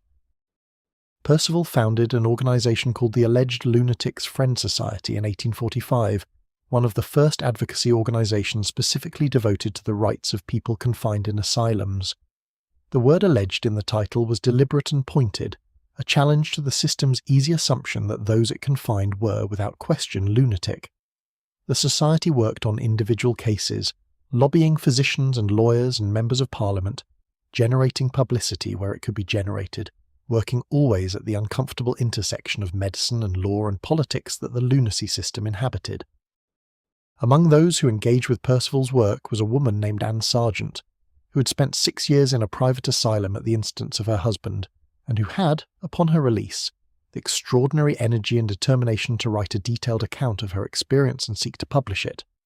Sargent's manuscript, not widely known, surviving only in partial form in a provincial archive, describes the admission process, the daily routines, the management of correspondence, and the experience of attempting to communicate distress to people who had been professionally trained not to receive it as distress. Her account has the particular specificity of someone describing a physical place they know very well. The colour of the dining room walls, the sound the door made when the attendant locked it from the outside, the smell of the laudanum that was offered to her, with great solicitude each evening. The parliamentary engagement with lunacy reform was slow and contentious. A select committee of 1807 produced a report that described conditions in a number of private asylums in terms that might have been expected to produce immediate legislative action, but the legislative action took another 50 years to arrive in a form that made a genuine difference. The Lunacy Act of 1845, the same year Percival founded his society, created a permanent lunacy commission with real investigative powers, required regular inspections of all licensed houses, and made provision for a review process for patients who believed their confinement was unjust. These were genuine advances. They were also in practice significantly less powerful than their language suggested. The Lunacy Commission did conduct inspections. Its commissioners did visit private asylums, interview patients, review records, and report findings. But the commissioners were working with limited staff, limited resources, and a framework that placed the burden of proof on the patient rather than the institution. To demonstrate that a confinement was unjust, a patient needed to show not merely that she disagreed with the diagnosis, but that the process by which she had been confined was procedurally defective, that the certificates were unsigned, or that the certifying physicians had not met the legal requirements, or that some formal error had been made. A confinement that had been carried out correctly, according to the letter of the law, even if the substance of the diagnosis was wrong, was very difficult to challenge. The other significant constraint on the Commission's effectiveness was social. The inspectors were gentlemen. The proprietors of the better-class private asylums were also gentlemen, or at any rate men of professional standing who knew how to receive inspectors graciously, to present the most favourable aspects of their establishments, and to frame difficult questions in ways that made the most favourable answers seem natural. The patients being inspected were women who had been told in most cases that the inspectors had come to help them, but who had also been managed in the lead-up to the visit in ways that shaped what they said and how they said it. The visit was, in short, a performance, and the people who managed the institution were better placed to control the performance than the people who were its ostensible subject. The most lasting change in this period came not from parliamentary reform alone, but from a shift in public consciousness that the parliamentary debates both reflected and accelerated. Cases like Rosina Bulwer-Lytton's, visible, involving recognisable public figures, generating newspaper coverage that reached a broad middle-class readership, made it possible for ordinary people to think about the lunacy system in ways they had not previously been asked to. The question moved from the specialist domain of the medical profession and the legal profession into the broader domain of public opinion, and public opinion, once engaged, exerted a different kind of pressure. Among those who engaged with this public dimension most directly were the women who wrote. The memoirs and exposés that appeared in increasing numbers from the 1840s onward, written by women who had been confined and had survived and had found ways to get their accounts into print, constituted one of the most remarkable bodies of first-person testimony in Victorian literature. These women wrote with a clarity that their former physicians would have found deeply inconvenient. They named institutions sometimes, they described procedures, they quoted from memory conversations with physicians in which they had said things that were perfectly coherent and been told that their coherence was itself suspicious. They wrote above all as women who understood exactly what had happened to them and were determined that someone eventually would understand it too. What strikes a modern reader about these accounts is not their bitterness, though some of them are bitter, and justifiably so, but their precision. These are not the ravings that the lunacy system expected and feared. They are careful, observed, specific documents. They describe the colour of walls and the timing of bells and the way the physician tilted his head when he was about to say something the patient would find difficult. They describe the social dynamics among patients, the alliances and the tensions, the women who helped each other and the women who could not. They describe the management of hope, its arrival, its management, its depletion, and sometimes its stubborn persistence against all reasonable expectation. One unknown detail that emerges from careful reading of these accounts is the extraordinary importance of small private acts of resistance. A woman who had been denied pen and paper found ways to write with what she had. A hairpin scratched on a window, words formed on the condensation of a cold morning, words memorized and recited silently as if they were prayers, holding their shape against the possibility that someday they might be written down properly. The institution could control access to formal means of communication. It could not control the interior monologue. It could not prevent a woman from holding on to the story of her own experience, narrating it to herself, preserving it in the only archive the system could not inspect. Outside, the afternoon has given way to whatever comes after. Not quite evening, but the day's last colour, that particular grey-amber that winter afternoons achieve before they give up entirely and become night. The garden is empty. The sparrow has gone wherever sparrows go when the light fails. The gravel path shines faintly where the moisture has collected in the hollows. Somewhere beyond the wall, how far beyond the wall, the ordinary world continues in its ordinary way, people moving through streets and shops and drawing rooms, conducting lives that have not been interrupted by a physician's visit and a signed certificate. The distance between here and there is not large. It is approximately the distance between a door that can be opened from one side only and a door that opens from both. A very small distance, when measured in inches. An enormous one in every other sense. The dress that a first-class patient at a well-managed private asylum of the 1830s wore on an ordinary weekday morning was not, in its material composition, very different from the dress she might have worn in her own household. It was muslin or wool, depending on the season, properly fitted, laundered by the institution's laundry. The hair was dressed simply. The elaborate constructions of fashionable society were not practical in this context, and the attendant who helped with dressing was competent but not a lady's maid trained in the details of high fashion. The overall appearance was that of a woman of good family in her own home on a quiet morning. Neat, appropriate, unremarkable. This unremarkableness was itself a therapeutic program. The assumption that domestic dress, domestic schedule, domestic activities would reinforce domestic calm was one of the principles of moral management, and it expressed itself in every detail of the first-class asylum's material culture. The furniture was the furniture of a well-appointed household: upholstered chairs, writing tables, bookcases with selected volumes. The dining room had proper linen, proper silver, proper serving. The garden had proper planting. Even the windows that could not be opened had proper curtains, properly hemmed, hanging in the proper way. The institution presented itself as a domestic environment in order to produce, it hoped, domestic effects. For women who had come from genuinely fine households, the domestic quality of the institution was a constant and sometimes aching reminder of what had been lost. The china at breakfast was good, but not their china. The chair in the sitting room was comfortable, but not their chair. The view from the window was a garden, but not their garden.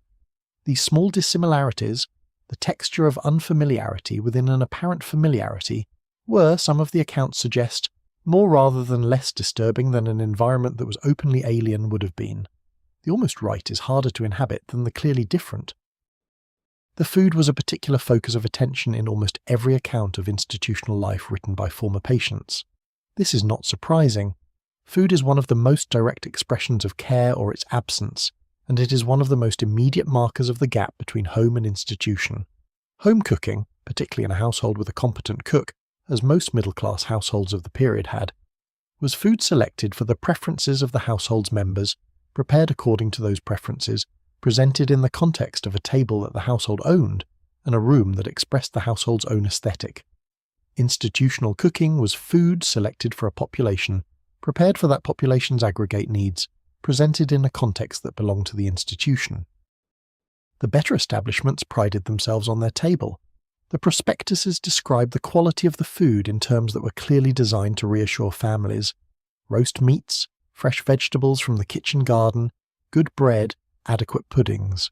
And in many cases the food was genuinely adequate, even genuinely good by the standards of institutional feeding. But the context transformed even good food. The dining room was shared with strangers, the conversation was supervised, the choices about what to eat were limited or absent, and the timing of meals was the institution's timing rather than the household's own rhythm. Eating in a private asylum was eating as a managed activity, rather than eating as a domestic pleasure. The question of what women who had previously managed their own households, who had consulted with their cooks, who had planned menus, who had made the daily decisions about food that constitute one of the major organising activities of domestic life in this period, made of the removal of all the agencies addressed in the accounts, with a specificity that suggests it was not a trivial thing. The management of a household's food in the early 19th century was an exercise of real intelligence and real authority. It required knowledge of prices and seasons and the preferences of family members and the capacities of the cook and the expectations of whatever guests might be coming. Women who had been doing this for years and doing it well found themselves in a situation where every meal arrived at the appointed time in an appointed form, and their relationship to it was purely passive. The active intelligence that had organised domestic provisioning had nowhere to go. It turned inward, or found expression in the tiny choices that remained: the arrangement of objects on the writing table, the selection of the chapter to be read, the path taken in the garden walk when paths were available. The garden walk deserves more attention than it typically receives in the histories of this period. In the establishments that provided it, and most of the better ones did, the garden walk was the one part of the day that took place outdoors, in weather, in the element of air that is so obviously different from the element of a closed interior. The air of a private asylum, like the air of any large building, had a particular quality: slightly stale, carrying the combined residue of many bodies and coal fires, and cooking and the specific cleaning substances used on the floors and the damp that collected in corners and the smell of the medicines kept in the physicians' rooms. It was not unpleasant in any dramatic sense. It was simply indoor air, and it had been the only air available for however many days and weeks and months the woman had been there. The outdoor air of the garden was different in exactly the ways that outdoor air is always different.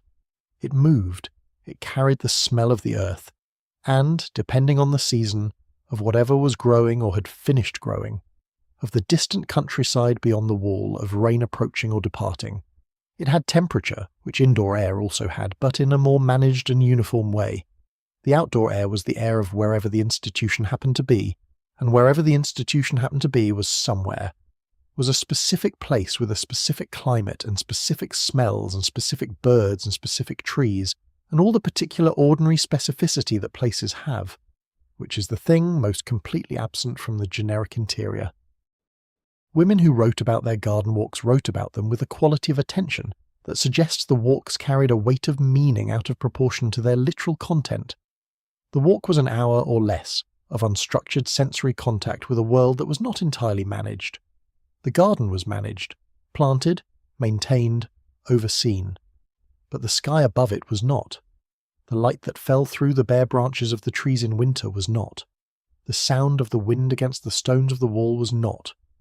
In these unmanaged sensory events, the women found something that the interior could not provide, something that had to do with reminder, the reminder that the world was large, that it continued, that it was not reduced to these walls and these routines, that the sky was the same sky that fell on their children wherever their children were.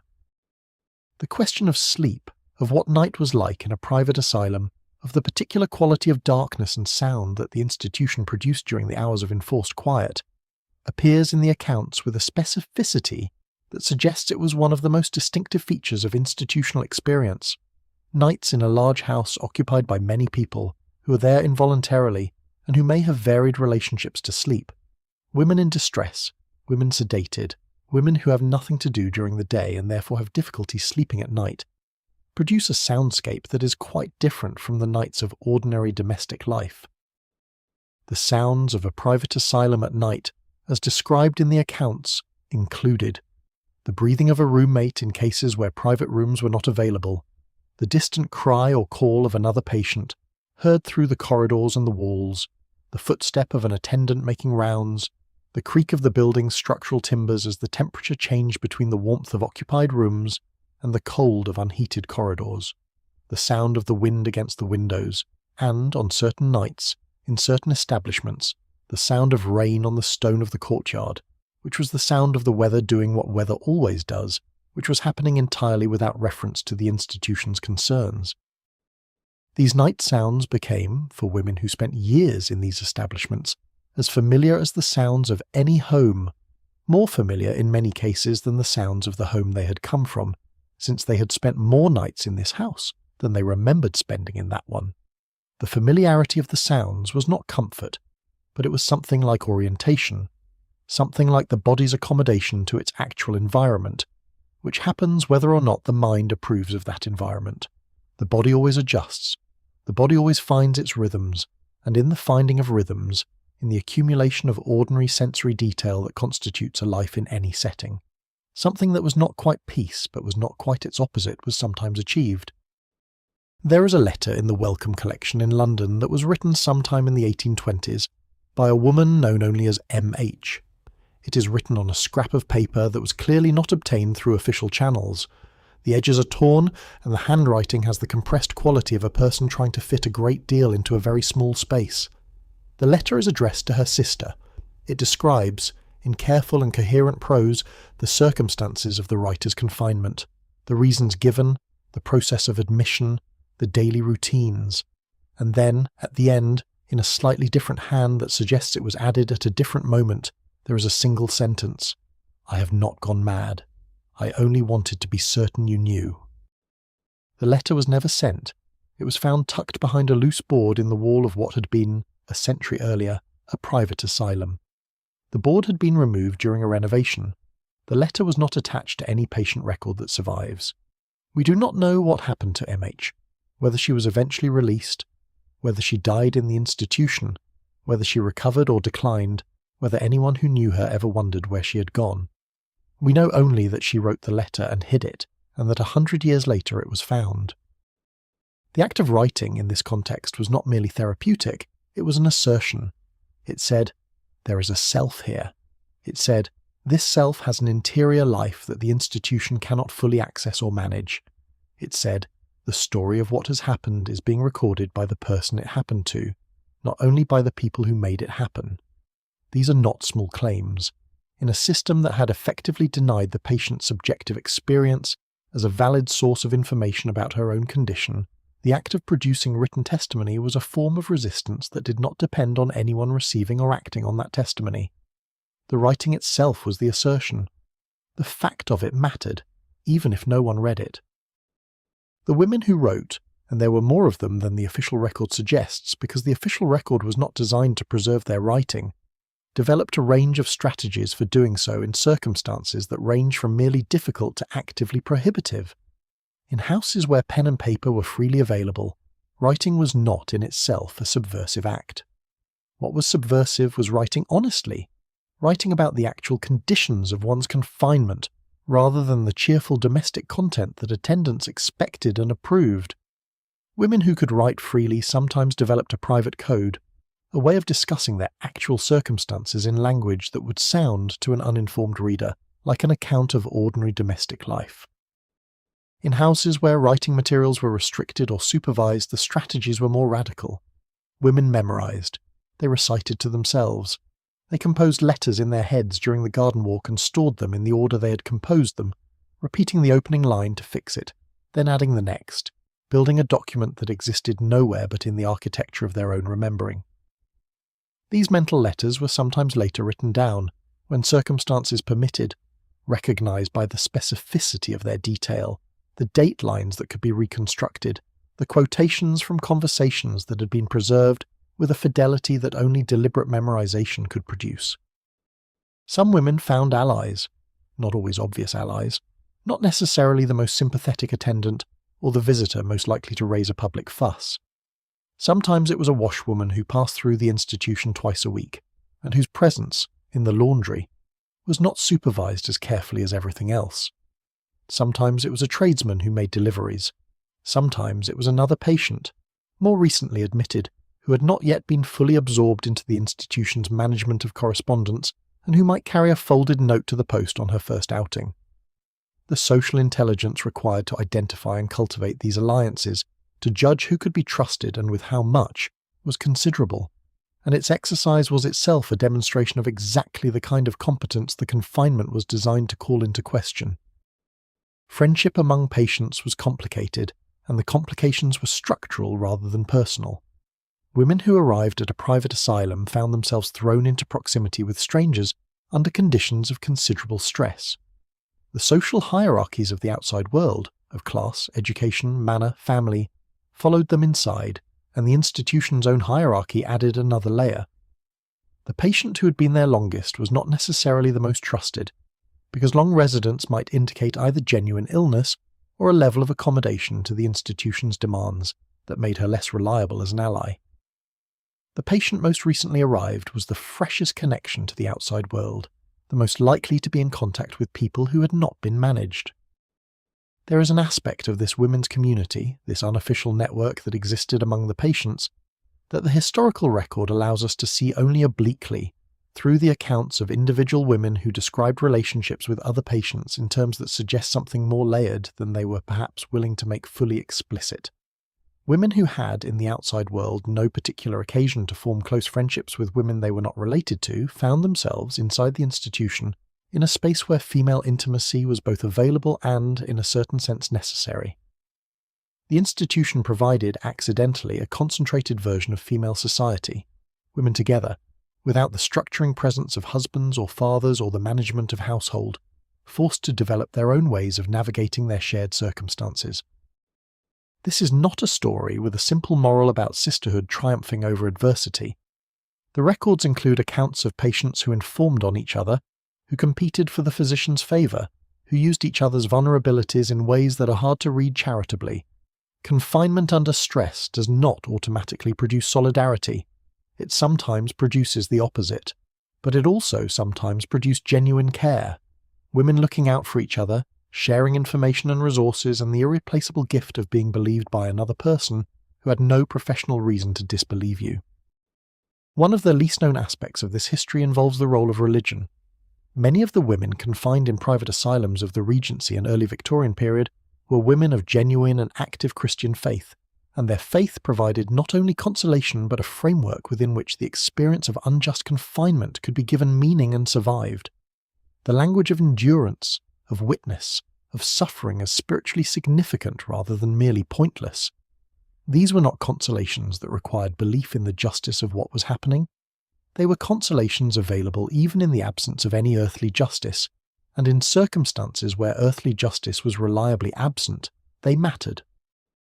The prayers that women said in these institutions, the private devotions conducted at bedside, the attendance at chapel services that most of the better establishments provided, the reading of scripture that was almost universally permitted even when other reading was restricted, were acts of a self that the institution could not reach.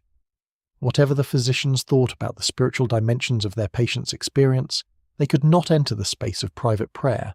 They could not inspect the interior conversation that a woman maintained with a God who was, in her understanding, fully aware of her situation and in possession of a perspective on it that no physician's certificate could alter. The evening prayers in the chapel at Brislington were conducted with a decency that even the most critical accounts of the establishment acknowledge. The voices of the women, some of them uncertain, some of them very old, some of them trembling with something that might have been grief or cold or both, joined in responses that had been formed in a tradition older than any private madhouse, older than any lunacy act, older than the entire legal and medical apparatus that had brought them here. The words were not written for this situation, but they held in their ancient rhythm a quality of steadiness that the situation could not entirely disturb. The night comes on. The chapel is empty now, the candles extinguished, the sound of the last prayers long faded into the stone. Somewhere in the house, someone is moving. Soft footsteps, a door, the sound of a key. The sounds of a building settling into its nighttime self, releasing the tensions of the day as a body releases the tensions of waking when it finally allows itself to sleep. You breathe in the quiet, you breathe out the day. The stone walls are cool. The darkness is not threatening. It is simply what night is, in here as everywhere else. The same dark that falls over the garden and the road and the town beyond the road. The same dark that holds everything in its even, impartial hands. If you're drifting now, let yourself go. Subscribe so the next story is waiting when you return. Sleep well. Divorce in Regency England was not technically impossible, but it was so expensive, so socially catastrophic, and so thoroughly weighted against the woman that for most people of most social classes it was a practical impossibility. A parliamentary divorce, the only form of divorce that granted full dissolution of the marriage bond before the Matrimonial Causes Act of 1857, required an Act of Parliament, which required a petition, which required evidence of adultery by the wife, which required a church court proceeding, which required a separate civil action for criminal conversation, which required the resources to pursue all of this through years of legal proceedings at a cost that ran into thousands of pounds. Between 1660 and 1857, fewer than 300 parliamentary divorces were granted in England, and almost none of them were granted to women. The practical solution to an unhappy marriage, for most of the upper and middle classes, was not divorce but separation. Separation could be informal, an agreement between husband and wife, sometimes reduced to writing through solicitors, to live apart. It could be formal, a deed of separation that attempted to establish financial arrangements for the wife's maintenance. Either way, it was imperfect. The husband retained legal control over the wife's property. She retained her married name and married status with all the limitations those entailed. Neither party could remarry. The arrangement resolved the day-to-day situation, but left the underlying legal structure entirely intact. For a husband who wished to do more than separate, who wished to remarry or to gain full control of his wife's property, or to remove her from a situation in which her presence was creating ongoing social or financial inconvenience, the options were limited. A judicial separation could be obtained through the church courts, but it shared many of the same constraints as an agreement between parties. An annulment required grounds that were rarely available, and a parliamentary divorce, as we have seen, was beyond the reach of most and deeply unattractive to all but the most determined. The lunacy system offered something different. It did not dissolve the marriage, but it achieved many of the same practical effects without requiring the scandal of public proceedings. A wife confined in a private asylum was removed from the household, Her property, under the existing laws, passed into the management of the Court of Chancery if she was formally declared a lunatic of property, a process that theoretically protected her assets, but that in practice gave her husband considerable influence over how they were managed, particularly if he was also the person in whose care she had been placed. She could not conduct business, enter into contracts, or maintain independent correspondence in any meaningful way. She had ceased, for all practical purposes, to be a factor in the life of a husband who wished her to cease to be one. The question of how often this calculation was consciously and deliberately made, versus how often it was the unconscious working out of a system's incentives, is one that the historical record cannot resolve with certainty. There are cases in which the evidence of deliberate manipulation is very strong. The timing of a certification, coming days after a dispute about property, or a decision by the wife to consult a solicitor, is suggestive. The rapidity with which a husband moved to assume management of disputed assets in the period immediately following an admission speaks for itself. The failure to make any effort to secure the wife's release, even as her certification age extended from months to years, is not consistent with genuine concern for her welfare. But there are also cases in which the situation was genuinely more ambiguous. Husbands who believed, or told themselves they believed, that their wives were genuinely unwell. Husbands who had watched behaviour that genuinely alarmed them. Behaviour that might have been the expression of a mental illness, or might have been the expression of entirely rational distress at circumstances that would have alarmed anyone, and who could not, or would not, distinguish between the two. The categories the period offered did not make that distinction easy. The professional culture made it easier to trust the physician's view than to trust the woman's account of herself. And self-deception, in such circumstances, came naturally to people who had both the incentive to deceive themselves and the cultural framework to support the deception. There is one aspect of this history that is almost never discussed: the role of mothers-in-law and female family members in facilitating confinements. The picture that popular imagination constructs of a cruel husband conspiring with a compliant physician is accurate in some cases but misses a significant portion of the actual record. In many documented cases, it was a mother-in-law or sister-in-law who first raised concerns about a woman's mental state. It was female relatives who communicated those concerns to the husband. It was sometimes female relatives who were present during the physician's visit, whose descriptions of the patient's behaviour shaped the physician's assessment, whose social authority in the household gave the certification process a quality of collective family concern rather than individual spousal manipulation. This is uncomfortable to acknowledge because it complicates a narrative in which women are straightforwardly the victims of male institutional power. And they were the victims of male institutional power. The law, the physicians, the structure of the madhouse system were all dominated by men. But the social world in which that power operated included women as active participants, and some of those women used their participation to harm other women, for reasons that were various and often as socially conditioned as the behaviour they condemned. A woman whose daughter-in-law was making her son miserable, or embarrassing the family, or threatening the social arrangements on which the family's standing depended, had motives of her own that the lunacy system provided a socially acceptable way to act upon. The financial dimension of all this becomes clearer when we follow the money, as the records sometimes allow us to do. Women of the Regency and early Victorian period who had significant independent wealth, inherited from fathers or previous marriages, or established in marriage settlements by fathers careful enough to insist on them, were significantly overrepresented in the population of private asylum patients. This is not coincidental. The legal mechanisms that transferred management of a woman's property when she was declared a lunatic made such women attractive targets for the system's abuses in a way that women without significant assets simply were not. The physician's fee and the asylum's annual charges were recoverable from a wealthy patient's estate. They were a cost that a poor woman's family could not absorb and that a wealthy woman's estate could. The perverse incentive was built into the economics of the system. The Married Women's Property Act of 1870, the first major legislative change to the coverture doctrine, came too late for most of the women in this story. It gave married women the right to keep their own earnings and inherit personal property in their own names. The more comprehensive Act of 1882 went further. But the change in the lunacy system was slower still.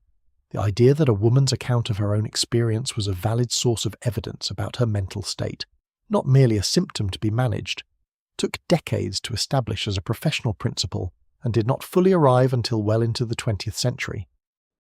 In the meantime, what the women had was each other and their own accounts of themselves, and whatever forms of witness they could manage within the constraints of a system that did not ask for their testimony and did not particularly want it. The letters that survive, the ones that arrived and the ones hidden in walls, are testimony. The journals are testimony. The published memoirs, some of them written decades after the events they describe, are testimony. And the absence in the record where we expect to find a woman's voice, the gap where her letter should be, the blank in the visiting register where her family's name should appear, is testimony of its own kind. The absence speaks. It says she was here. It says she tried to be heard. It says this is the shape of what was taken from her. The fire in the grate has found its rhythm now. The slow, reliable burn of wood that has been there long enough to have established its relationship with the air. The room is quiet. The sounds from the corridor have been absent for some time, absorbed into the broader quiet of the house at its late evening hour. You have been sitting very still for a long time, long enough that the cold has settled around you in a familiar way, the particular cold that is not quite uncomfortable, because you have adjusted to it, because the body always adjusts, always finds its accommodation with what is. Your hands are in your lap. Your breathing is slow and even. The night goes on. Winter in a private asylum of the Regency period had a particular quality that the prospectuses never mentioned, because the prospectuses were not written to describe winter. They were written to describe care, regime, the philosophical orientation of the establishment toward the well-being of its patients. But the women who spent winters in these institutions wrote about winter, and what they wrote suggests that the season carried a specific weight in the confined life that it did not carry in free life or carried differently. The days in winter were short. This is obvious, and obvious everywhere. But in an institution where the hours of daylight were the hours of the garden walk, the shortness of the winter day was also the shortness of the time available outside, the contraction of the margin between the interior's managed world and the exterior's unmanaged one. By 3 in the afternoon in January the light was failing. By 4 it was gone, and the institution locked itself into its evening routines. The lamps, the fire tending, the early supper, the supervised sitting in the day room, and the next gap in the day's enclosure would not come until morning. The cold was a constant presence in buildings that were heated, but not heated evenly or reliably. The better establishments maintained fires in the main rooms, the dining room, the day room, the physician's consulting room. But corridors were cold, and private rooms depended on fires that were maintained by attendants who had many other responsibilities, and did not always manage to maintain them at the level the room's occupant would have preferred. The cold had textures. The cold of a corridor crossed quickly, feet quick on the flagstone, the cold of a window's glass in the night. The cold of first morning before the fire had taken hold, when the room was the temperature of the air outside except without the air's movement. A still and particular cold, the cold of a space that has been closed all night. Women who had managed their own households, who had directed servants in the management of fuel and fires, who had made decisions about the temperature of rooms based on who was in them and what the weather was doing, found themselves, in the institution, without any influence over these arrangements. The fire in the room burned at the level the attendant had set it, and if that level was insufficient, the appropriate response was to request an adjustment, which required finding the attendant who was not always findable, and making the request in a way that was not interpreted as problematic behaviour. Some women described learning to be cold without showing it, managing the discomfort internally rather than expressing it in ways that might be noted in the case records. Spring was different. The accounts of spring in the garden, and the accounts of women who had been confined through winter and seen the garden change, have a quality of particular attention that suggests the change in the external world carried a very specific emotional freight. The first crocuses in the beds outside Brislington House, appearing in early March in the south-facing borders, were not merely flowers. They were the first indication that the year was going to do what years do, which is to move. That the static quality of institutional winter, in which the days repeated themselves with an exactitude that ordinary life does not maintain, was going to be disrupted by the simple biological fact of plants responding to the increasing light. The roses came in June in the limestone counties of the west of England, and came well if the spring had been mild. a first-class patient who had spent the previous November through May in the institution might by June have been there 7 or 8 months, enough time for the garden's winter dormancy to have become the texture of the world, the bare beds and bare branches the expected state of things, the gravel paths the same colour as the sky. The June roses, pink and cream and yellow and the deep red of whatever the physician's wife had chosen to plant in the ornamental borders, were a disruption of that texture that the women who described them seemed to have experienced as something close to shock. Not unpleasant shock, but the shock of being reminded that the world contained colour, that colour had a physical impact, that the relationship between the eye and its object was not always as managed and moderate as the institution's interior had made it seem. One woman, her account survives in a memoir published in 1847, described standing in the garden at Brislington in June of some year in the 1830s, a year she did not specify, and looking at a particular rose on the south wall. The rose was a climber, old enough to have established itself significantly up the stone, its canes thick at the base and spreading widely above. She described it with the precision of someone who had been looking at it for some time, the colour of the petals, which was a deep clear pink. Not the pink of muslin or ribbon, but the pink of something that had made itself by its own process, from its own materials, without reference to the taste of any person. The way the petals curved back at the edges in the afternoon sun. The smell, which was the classic rose smell, impossible to describe and impossible to mistake for anything else, which reached her from several feet away without effort, without her having to move toward it. She stood at some distance from the rose, she wrote, for a long time. She did not walk toward it. She simply stood and looked and breathed.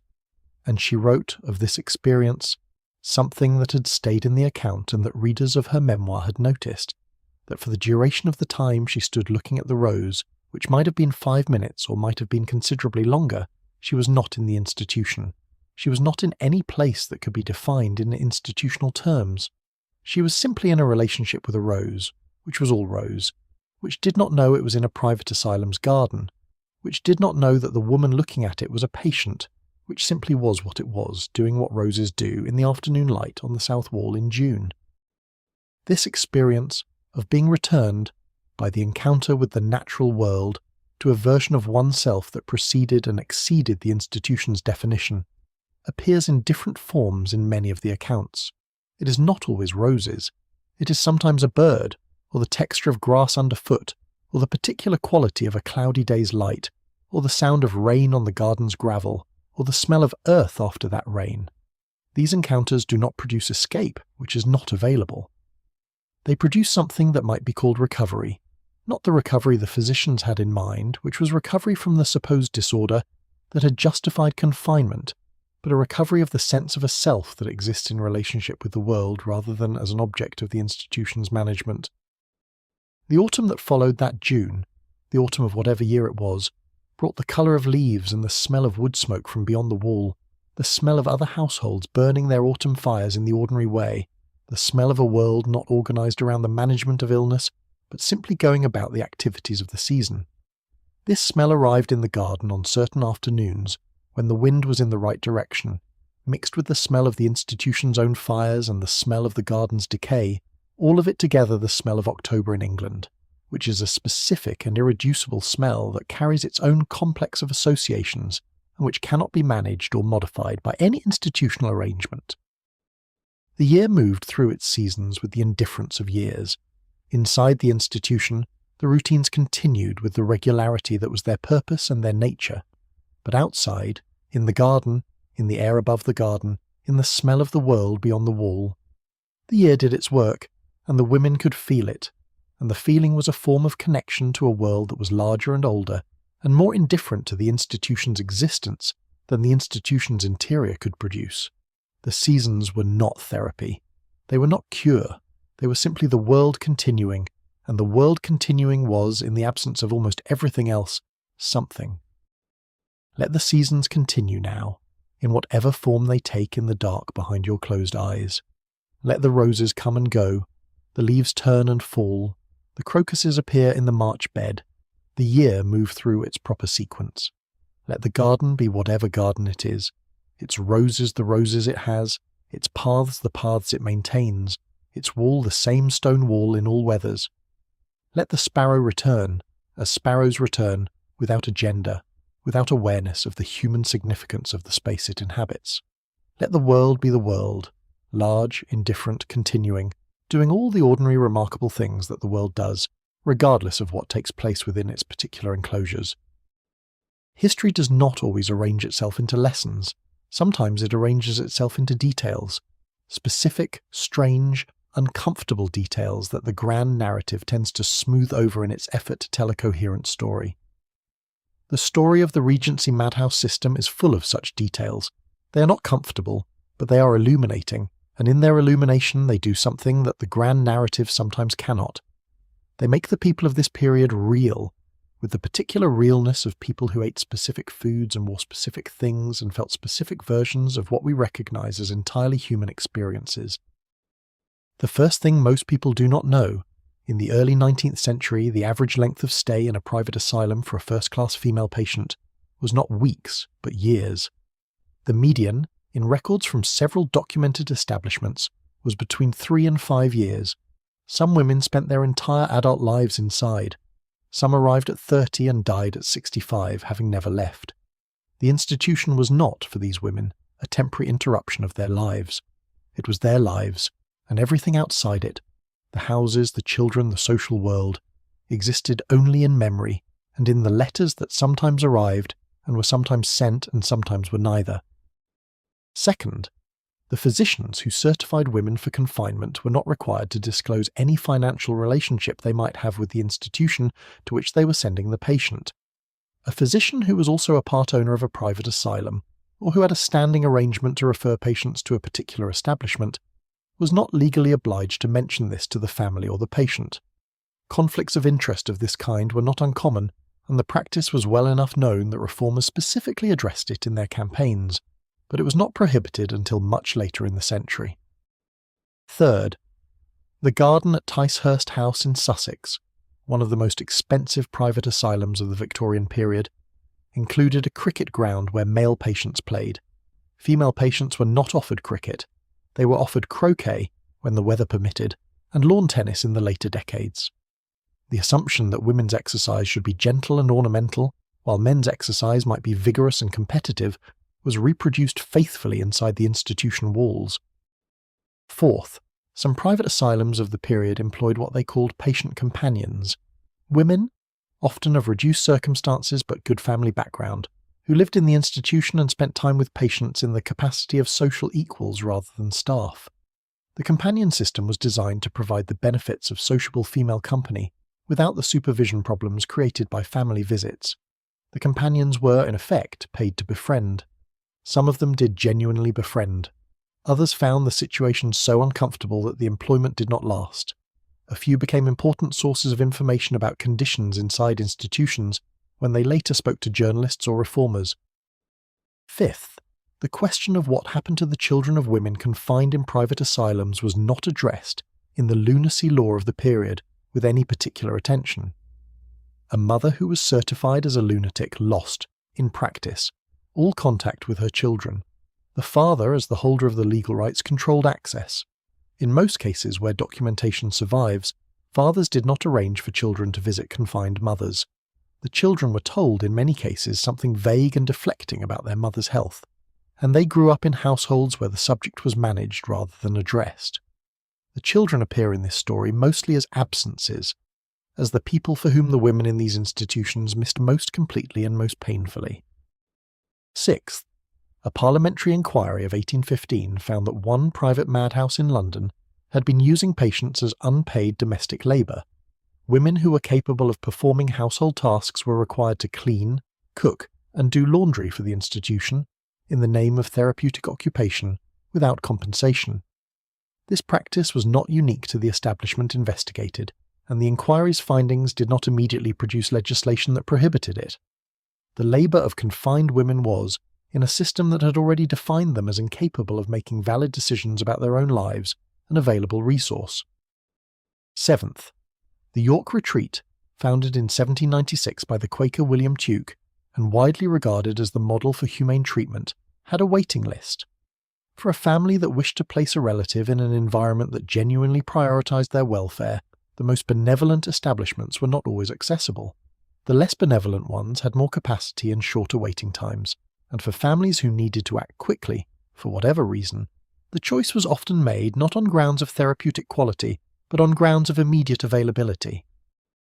8th, the certificates used to commit patients to private asylums in the early 19th century were, in design, essentially forms.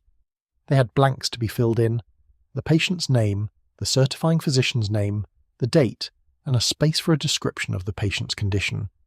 The descriptions entered in this space range from the specific and clinical to the vague and formulaic. Some physicians wrote careful, detailed accounts of the behaviours and statements they had observed. Others wrote things like, "The above-named person is, in my professional opinion, of unsound mind, in a state of great mental excitement, and unfit to be at large." The brevity of such certifications, their distance from any detailed observation of the specific person they described, is striking even by the standards of their own time. 9th, a small number of women managed to escape from private asylums, and their escapes were, by and large, treated not as evidence that the confinement might have been unjust, but as evidence that the patient was dangerous and the institution insufficiently secure. A woman who escaped was almost always recaptured and returned, often to a more restricted area of the establishment. The act of escape, which required planning, resourcefulness, a clear sense of one's own situation and needs, and the ability to take decisive action in a difficult moment, was precisely the kind of behaviour that a person of genuinely disordered mind would have been unlikely to exhibit. But this consideration did not typically enter the physician's account of the recapture. 10th, the language used to describe female patients in the admission records of private asylums has been analysed by historians of psychiatry, and the results are instructive. The words that appear most frequently in female admission records, excited, violent, incoherent, destructive, dangerous, are not objective clinical descriptions. They are assessments of behaviour in context, and the context in question is typically the patient's response to being taken, often against her will, to a place she does not wish to be. A woman who protests loudly, who weeps, who refuses to cooperate with procedures she has not consented to, who attempts to communicate her distress to those around her. Such a woman, in the language of the admission record, is excited, violent, incoherent. The record does not note that her situation provides ample reason for exactly these responses. 11th, the food at private asylums varied widely by establishment and by class of patient. At some of the better houses, the first-class table was described in terms that suggest genuine attention to quality. Roast meats, fresh vegetables from the kitchen garden, puddings and tarts, wine with dinner. At the cheaper establishments, the standard was considerably lower. The medical literature of the period recommended a nutritious diet as part of the therapeutic regime, and the better proprietors took this seriously.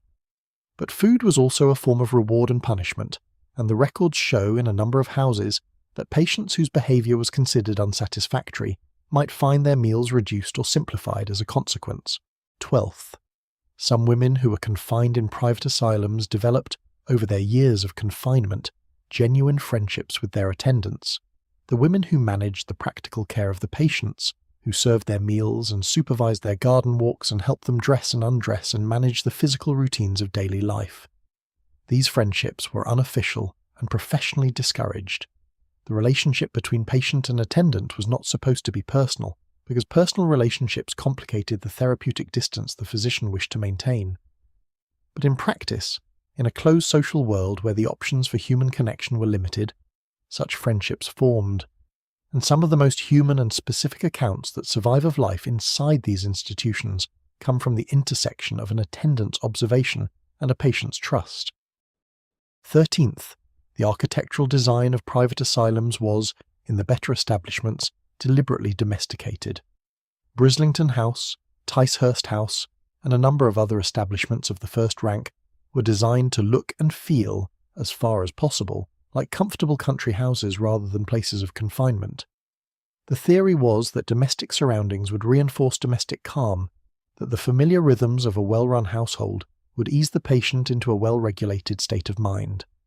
The bars on the windows, which were present in all establishments, regardless of their domestic aspirations, were sometimes disguised with decorative ironwork. The locked doors were heavy and well made and did not always look like locked doors. The architecture of concealment was itself carefully designed.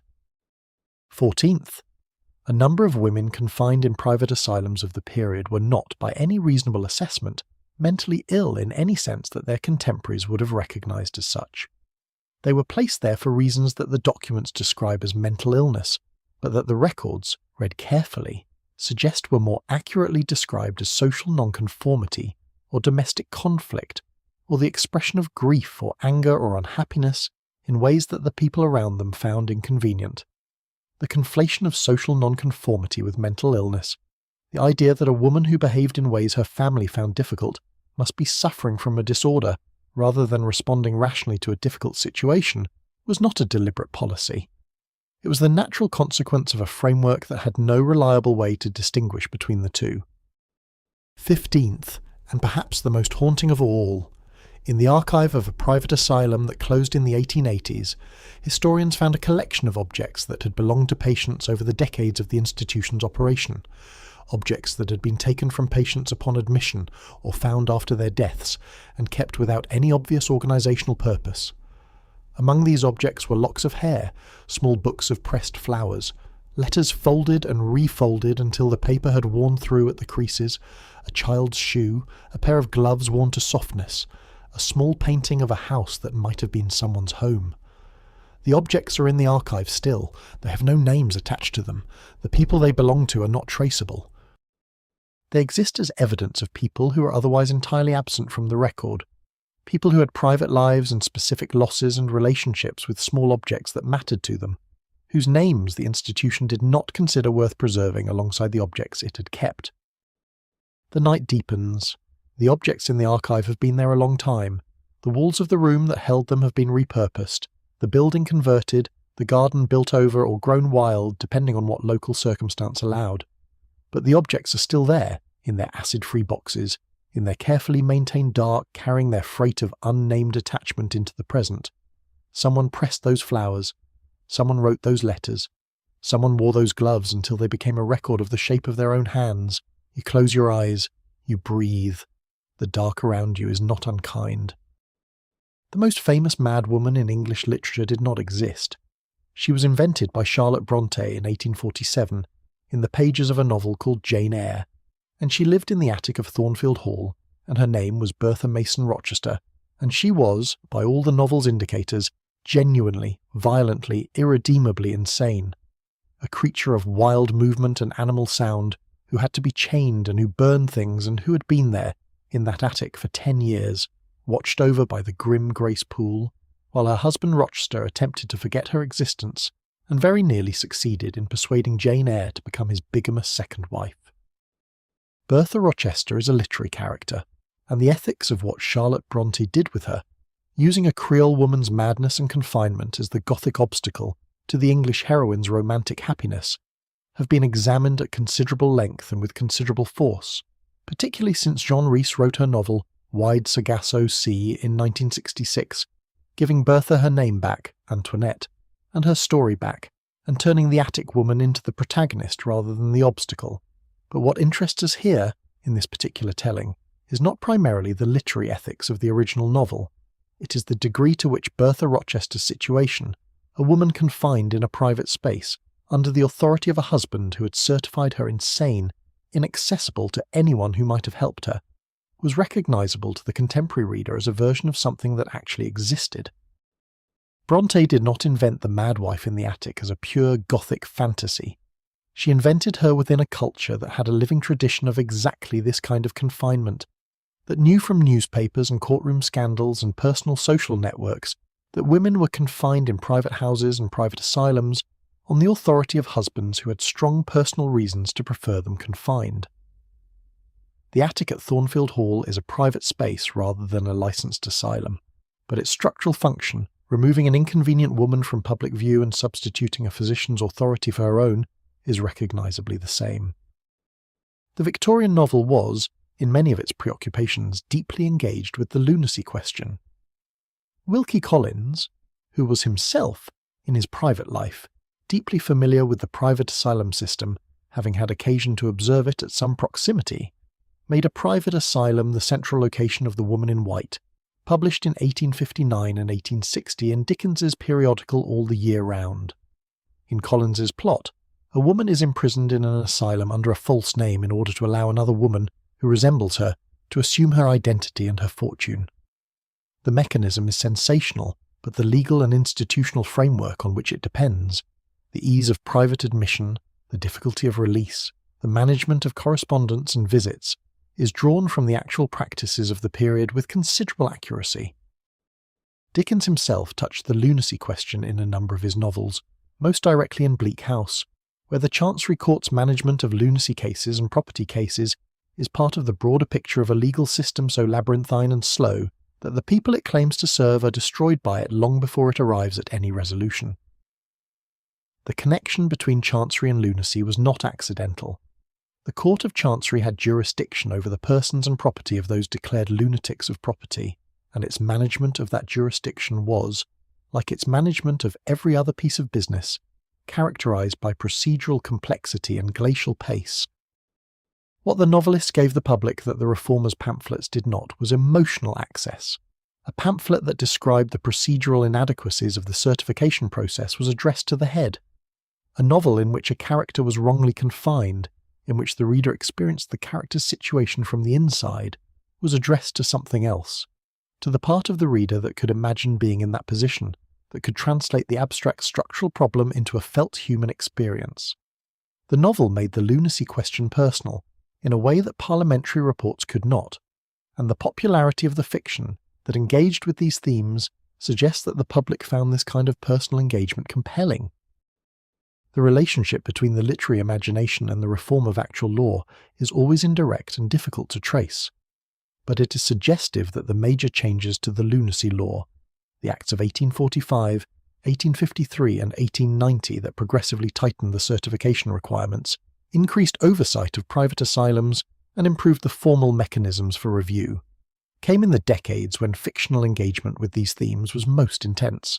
The novels did not cause the reforms, but they shaped the cultural environment in which reform became possible, creating a public that had some imaginative access to what it felt like to be inside the system, and that was therefore more receptive to arguments for changing it.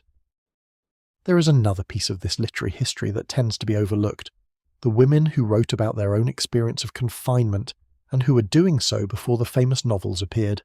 Georgina Weldon, who fought a long and public battle in the 1880s against an attempt by her estranged husband to have her confined, wrote extensively about the experience, not as fiction but as direct testimony, in pamphlets and newspaper articles, and eventually in a book called How I Escaped the Lunacy Commission, published in 1882.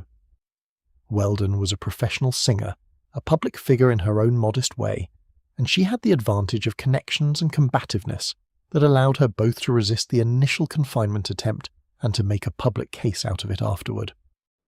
What Weldon revealed, and what made her writing particularly significant, was the procedural dimension, the specific steps by which a commitment could be arranged, the specific persons who would need to be involved, the specific costs and timelines. She was writing a manual for resistance as much as a memoir of experience, and she knew it. She wanted women who might find themselves in similar situations to understand what was being done to them, and, crucially, how it might be prevented or reversed. The information she provided was practical, specific, and for its time, unusually detailed. The Bronte connection deserves one more note: Rochester's justification for his confinement of Bertha, that she was dangerous, that she had to be confined for everyone's safety, including her own, that there was no better option, that he had done what he could and was to be pitied rather than condemned, is a version of the justification offered by almost every husband, every family member, every physician who participated in an unjust confinement. It is not always a lie. Sometimes the person offering it believed it genuinely, but it is also, in the cases where it was not genuinely believed, a remarkably convenient belief to hold, and the system provided almost no mechanism for distinguishing between the genuine and the convenient. The literary treatment of this history has its own shadow, the complete absence in most of the famous texts of what we might call the ordinary case. Bertha Rochester is violently, dramatically insane. Laura Fairley in The Woman in White is deceived and imprisoned by a conspiracy of malice. These are extraordinary situations designed for narrative purposes. What the fiction does not represent, what it could not represent and remain fiction rather than documentary, is the quiet, undramatic case of the woman who was simply inconvenient, whose confinement produced no violence and no conspiracy, who sat in a well-maintained room for years and was neither dramatically insane nor dramatically wronged, but simply absent from a life that had been taken from her by mechanisms so ordinary and institutional that they resisted narrative altogether. Those women, the ordinary cases, the ones who did not produce newspaper coverage or parliamentary debates or memorable novels, are the majority of this story. They are the ones for whom the archive holds only a name in an admission register, a line in a physician's record, a number in an annual report. They are the ones who pressed flowers and wore gloves smooth and wrote letters that were found, 100 years later, in walls. They are the ones this story is, in its deepest intention, about. The fiction gives us the extraordinary. The ordinary we must find in smaller places, in the details that the grand narrative tends to pass over in its hurry to reach the next significant event. The night has its own ordinary beauty. The snow, if it has come, lies quiet on the garden paths. The frost, if it has come instead, makes the flagstones brittle, bright in what little moonlight there is. The house breathes in and out. The women in their rooms breathe in and out. The candles are almost gone. The coals in the grate are almost ash. In a few hours the first bell will ring, and the day will begin again in its ordered, managed way, and the women will take up their places in it as they always have, not with hope exactly, but with the particular steady attention that is the nearest thing to hope that a sustained life requires. The Regency period, the decade roughly bounded by 1811 and 1820, though its cultural texture extends both before and after its formal political dates, is, for most people, a period known through its most polished surfaces. It is the period of Jane Austen's novels, of Beau Brummell's cravats, of Nash's terraces in Bath and Regency Park in London, of the Prince of Wales's extravagance, and the fashionable world's brilliant and merciless social commentary. It is a period of wit and style and a particular kind of social intelligence, the intelligence of people who understood the rules and played with them with great sophistication while maintaining perfect surface conformity. Jane Austen knew about private asylums. She could not have avoided knowing. She lived in the world that produced them, moved in the social circles that used them, had access to the newspapers that occasionally reported the cases that became scandalous enough to escape institutional discretion. What she chose to do with this knowledge in her novels is, characteristically, nothing direct. There are no mad wives in Austen's attics, no scenes of private confinement, no reforming interventions in lunacy proceedings. What there is, instead, is an extraordinarily precise rendering of the social machinery that made confinement possible. The mechanisms by which women's social standing depended entirely on their relationships with men, the fragility of those relationships when tested, the limited options available to women who found their situations intolerable. Mrs. Bennet in Pride and Prejudice is treated as comedy. Her nerves, her anxieties, her dramatic responses to domestic stress are the source of much of the novel's gentle satire. But Mrs. Bennet is also, if we look at her situation with the framework of this history in mind, a woman in an entirely rational state of anxiety about circumstances that genuinely threaten her family's survival. Her husband will die, the entail will deliver everything to Mr. Collins, and she and her daughters will be left with almost nothing. Her response to this situation, the nerves, the anxieties, the desperation to marry the daughters advantageously, is not irrational. It is an accurate assessment of her family's vulnerability in a legal and social framework that provides her no other resources. Austen knew this. The comedy and the structural critique are simultaneous. Mary Wollstonecraft, who died in 1797, just before the period we have been examining, wrote about the conditions that produced women's vulnerability with a directness that Austen could not afford in published fiction. A Vindication of the Rights of Woman, published in 1792, argues systematically that the characteristics that made women susceptible to confinement, the emotional dependence, the lack of rational education, the identification of feminine virtue with submission, were not natural to women, but were produced by their social circumstances. Give women the same education as men, the same legal standing, the same access to rational development, and you would find that the supposed female susceptibility to disorder was the product of the disorder's conditions, not of the female constitution. Wollstonecraft's argument was not, in 1792, received as obvious. It was received as shocking, as an attack on the natural order, as the kind of claim that a person of sound mind would not make. She died before she could see either its vindication or its continued resistance in the decades that followed. Her argument was available throughout the Regency period. Her books were in circulation, her ideas were discussed, her name was known, but it was available as a radical position rather than a mainstream one, something that reformers knew about and that most of the people with power over the matters she wrote about had decided to disregard. The connection between Wollstonecraft's analysis and the lunacy reform movement was made explicitly by some of the reformers who came later, but it was never made as centrally as the connection deserved. The lunacy reform movement was, in its mainstream version, a movement about procedure, about tightening certification requirements, about increasing oversight, about ensuring that the process was conducted correctly. The deeper critique, that the very categories of female mental disorder were shaped by the social framework that produced female subordination, was available but remained peripheral. It is the critique that subsequent historical scholarship has developed most fully, and it remains in certain domains the critique that is most difficult to hear. The world of Regency literature, the novels, the poetry, the essays, the conduct literature, was doing something in relation to the lunacy system that we can only understand in retrospect. It was both reflecting and reproducing the assumptions that made the system possible, while simultaneously, in its most searching versions, providing the imaginative resources that would eventually be used to critique those assumptions. A culture that read the novels learned, from those novels, what it felt like to be a woman in restricted circumstances, what it felt like to be prevented from acting on one's own judgment, what it felt like to be defined by the social world in terms of one's relationship to others rather than one's independent existence.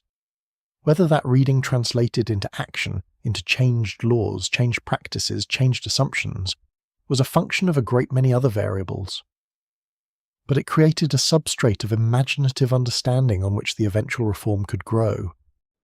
The periodicals of the Regency and early Victorian period, the Edinburgh Review, the Quarterly Review, Blackwood's Magazine, and the growing number of domestic and religious publications aimed at women readers, participated in the construction of the cultural framework that simultaneously contained the lunacy system and gradually began to contest it.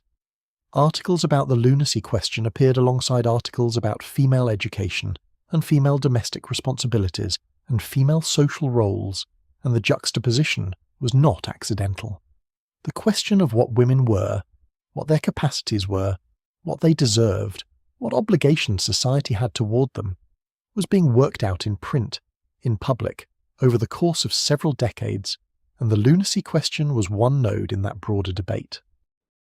The women writers of the period, not only the famous ones, not only Austen and the Brontes and George Eliot, but the vast supporting cast of women who wrote novels and conduct literature and periodical essays and poetry and memoir, were doing their work within and against this cultural framework, producing documents that participated in the debate even when they did not address it directly. When Mary Shelley published Frankenstein in 1818, she was not writing about private asylums, but she was writing about the ethics of confinement, about the relationship between the creature and the creator, about what it means to define a being as monstrous and thereby justify whatever treatment you choose to apply to it. The novel has been read through many frameworks. The framework of this history is not the most obvious one, but it is available. The culture that produced the private madhouse system was the same culture that produced the literature that eventually contributed to its reform. This is not a comfortable observation. It is easier to think of literature as uncomplicated critique, as the voice of better values speaking against the practices of a worse world. But the actual situation was more complex. The literature was both inside the world and in tension with it, both reproducing its assumptions and questioning them, both making things possible and making other things visible. The women who read novels that depicted female confinement did not automatically become reformers, but they accumulated a form of imaginative understanding that was, eventually, part of what made reform imaginable. The hour is late. The culture has moved through the decades and the reforms and the partial victories and the things that were not changed, and now we are sitting in the present looking back, which is perhaps the best position from which to see clearly what the position inside looked like, and what it cost to occupy it, and what it took to change it even slightly, and how much has still not changed that should have. This last thought is not comfortable, but the history of the private madhouse system is not finally a history of the past. It is a history that touches the present at several points that are not difficult to identify if one is willing to look at them directly. The categories have changed, the procedures have changed, the cultural assumptions have changed significantly and genuinely. And yet the question of whose account of their own experience is treated as reliable evidence remains, in certain professional contexts, a question whose answer is shaped by variables that have not changed as much as the explicit principles might suggest. The night accommodates this thought without drama. It is simply a thought, arising in the context of a long night's engagement with a difficult history, and it does not require resolution tonight. It requires only acknowledgement that the story is not entirely over, that its themes recur in forms that are different enough to be unrecognizable and similar enough to be troubling, that the attention the story asks for is not only historical, but also present tense. And then, having acknowledged this, we can return to where we are, which is in the dark, in the quiet, in the long hours before morning, with the fire very low and the blanket sufficient, and the night doing what nights do, continuing unremarked toward whatever morning it contains. Change, when it came to the lunacy system, came in the way that most institutional change comes, incrementally, contested at every stage, advanced by some and resisted by others, and producing a reality that was better than what it replaced without being as good as what those who fought for it had envisioned. The Lunacy Act of 1890 is often cited as the point at which the system was fundamentally reformed, and in important ways it was. But the women whose stories we have been following tonight were, by 1890, already old or gone, their experiences behind them, their accounts in whatever archive would receive them. The 1890 Act strengthened the certification requirement significantly. It required that a reception order, the formal document authorizing confinement, be issued by a magistrate rather than arranged by private agreement between physician and family. It required 2 medical certificates rather than 1, and stipulated that the certifying physicians must have examined the patient separately. It provided for a formal inquiry process and made the position of the visiting lunacy commissioners more active and independent. These were not trivial changes. They made the casual, informal, convenient confinement of the early part of the century much more difficult.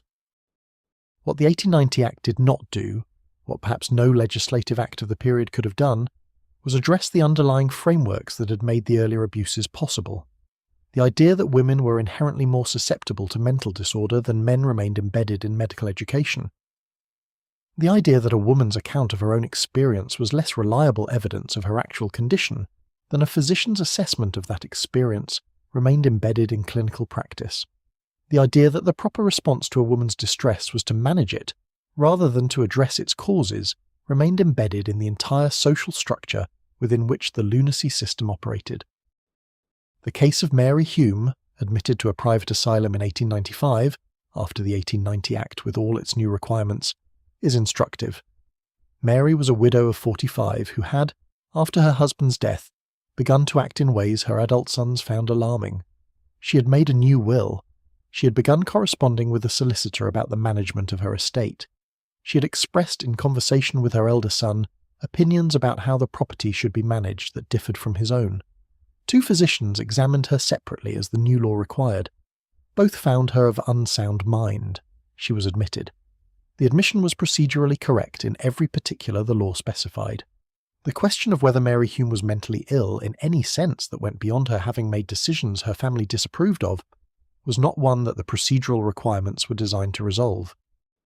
The reform movements of the later 19th century included voices that understood this problem clearly. The women who formed the early organizations of the women's rights movement, who campaigned for the vote, for property rights, for access to education and the professions, saw the lunacy question as connected to the broader question of female autonomy. A system that could confine a woman on the basis of behaviour that would be considered unremarkable in a man was a system that expressed at its most extreme what the whole of female social existence expressed more mildly. That women's decisions, women's assessments of their own situations, women's accounts of their own experiences were systematically less credible than men's. Elizabeth Packard is not an English story, but it belongs to this history. She was an American woman who in 1860 was confined to the Illinois State Hospital by her husband, a minister who disagreed with her on religious questions and found her willing expression of those disagreements intolerable. The Illinois statute at the time permitted a husband to confine his wife without any medical certification or judicial review. Packard spent 3 years in the hospital, was released, and spent the rest of her life campaigning successfully for legislation, personal liberty laws, as they came to be called, that required a jury trial before commitment and prohibited the confinement of anyone solely on a spouse's request. She travelled, she spoke, she published, she lobbied, and she changed the law in multiple American states. Her energy was extraordinary. Her anger was patient, specific, and entirely productive. In England, the equivalent campaign was less dramatic, more diffuse, fought on many fronts simultaneously by many women whose names the historical record has not, by and large, preserved with the prominence they deserve. The Lunacy Law Amendment Society, founded in 1873, brought together former patients, sympathetic physicians, legal reformers, and women's rights advocates in a coalition that argued for procedural reform across the board. The Married Women's Property Act, 1870 and 1882, reduced, without eliminating, the financial vulnerability that had made wealthy married women such attractive subjects for the system's abuses. The slow expansion of women's legal standing generally created a context in which the specific abuses of the lunacy system became, gradually, more visible and more contestable. The Lunacy Commission's inspectors, in the decades after 1890, found themselves dealing with a smaller but still significant population of patients whose confinement the record suggested was not primarily therapeutic. The commissioners were now better equipped to act on what they found. They had more authority, clearer mandates, a more adversarial relationship with the proprietors they oversaw. And yet the fundamental epistemological problem remained. How do you determine, from outside a person's subjective experience, whether that person's account of their own situation is an accurate report or a symptom of disorder? The tools the period had for answering this question were limited, and the incentives that shaped how the question was applied remained in many contexts tilted in the wrong direction. What gradually changed over the course of the late 19th and early 20th century was the cultural status of the patient's testimony itself, not the legal status. That would take longer and remains contested in ways that the field of psychiatry continues to grapple with. The cultural status, the growing recognition, visible in literature and in journalism and in the emerging social sciences, that the experience of someone who had been confined and who said they did not belong, there was a form of evidence that deserved to be taken seriously, not automatically, not without scrutiny, but seriously, as the account of a person rather than as a symptom of a disorder. This shift is not dramatic enough to be called a revolution. It happened in different places at different rates and was incomplete at every stage. But it was real, and it was connected in ways that are difficult to trace precisely but impossible to ignore, to the women who had written from inside the institutions, who had written clearly, specifically, rationally, demonstrating in the act of writing the very capacity for rational self-expression that the system had denied them. The writing survived them, and it did its work in the slow, patient way that writing does its work, finding its readers gradually, shaping the understanding of those readers, contributing to a shift that no individual piece of writing could have produced alone. There is a kind of justice in this, an imperfect, delayed, partial justice, but a real one. The system had denied these women's voices. Their voices had survived anyway, not in the way they would have chosen, not in the form of letters delivered and read and acted upon, not in the form of early release and restored autonomy, in a slower form, the form available to written things that outlast the circumstances that produced them. Their accounts of the system that confined them became part of the evidence used to reform that system. Their witness contributed, in some small and untrackable way, to making the system less likely to claim its next set of victims. It is not enough. It was never going to be enough. But it was something, and something in the economy of this kind of history is a great deal. The morning comes the way mornings come in winter, not suddenly, not with the dramatic clarity of a summer dawn, but gradually, grey becoming slightly less grey, the shapes outside the window assembling themselves with increasing definition from the dark. The elm trees appear, the garden path appears, the wall appears, and beyond the wall, the pale suggestion of a sky that is not yet light, but is moving in that direction. The first bell has not rung yet. The house is still in its deepest quiet, the quiet just before the day begins its managed ordering of time. You sit in the window's dim light and breathe and let the morning come at its own pace, which is the only pace it has. The history of institutional reform tends to be told as a story of individuals, of reformers with names and biographies, of acts that can be dated, of changes that can be measured in legislation and regulation. This is true as far as it goes, and the individuals and the legislation matter. But underneath the named history there is another history, less visible and less easily narrated, of the countless small acts by which the cultural assumptions that made the institution possible were gradually, unevenly, incompletely revised. Consider what it required for the question of female confinement to become, by the 1860s and 1870s, a subject of genuine public debate. It required, first, a series of high-profile cases that breached the institutional discretion the system preferred, cases like Rosina Bulwer-Lytton's that reached newspapers and provoked discussion because the people involved were sufficiently prominent that the discussion could not be entirely contained. These cases did not by themselves produce reform, but they produced the visibility that reform requires. It required, second, the emergence of a legal and medical reform community that had the professional credibility to argue, within the professional frameworks of law and medicine, that the existing arrangements were inadequate. The alleged lunatics' friend society, the medical reformers who argued for more rigorous certification standards, the legal scholars who examined the gaps between the lunacy law's stated protections and its practical effects.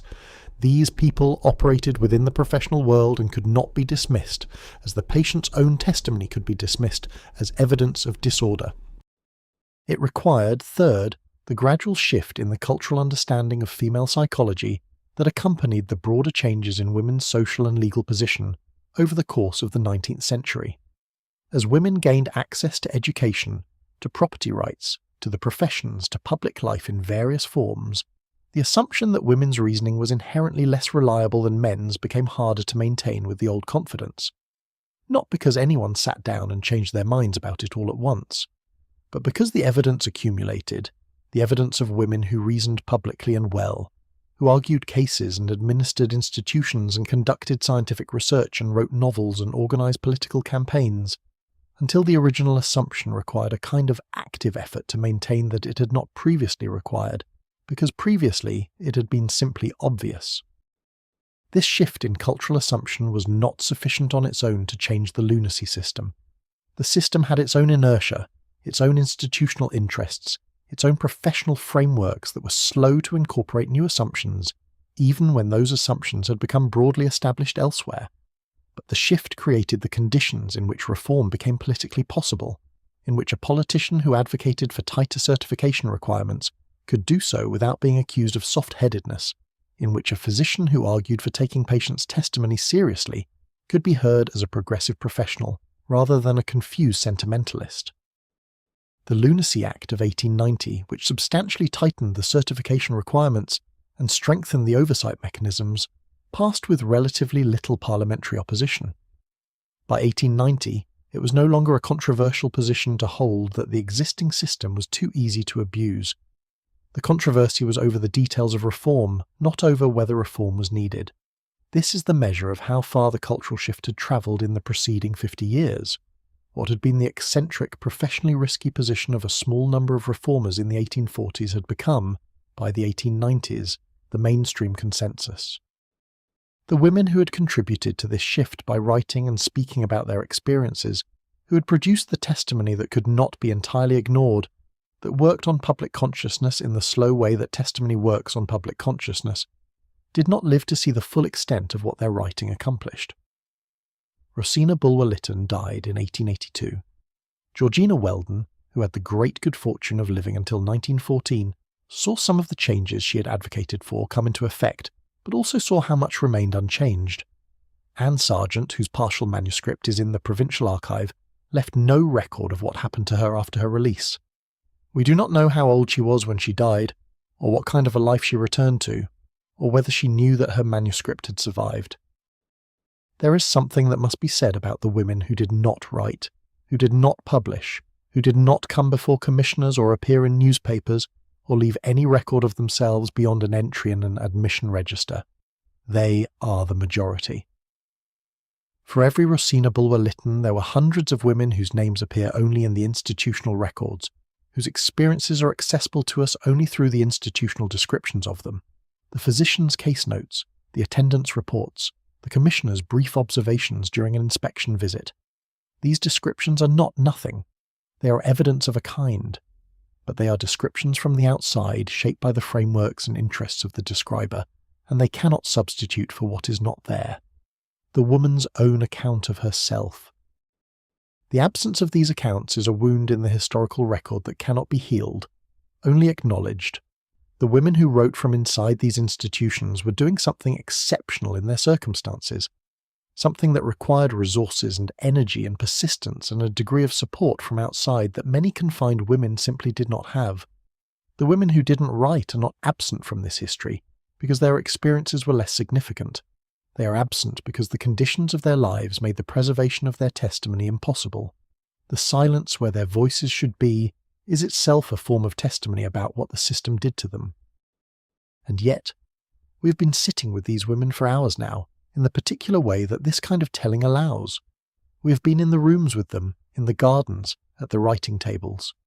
We have followed the light through the long grey hours of winter mornings in institutions that no longer exist, in a legal and medical world that has changed so substantially that its direct descendants are barely recognisable.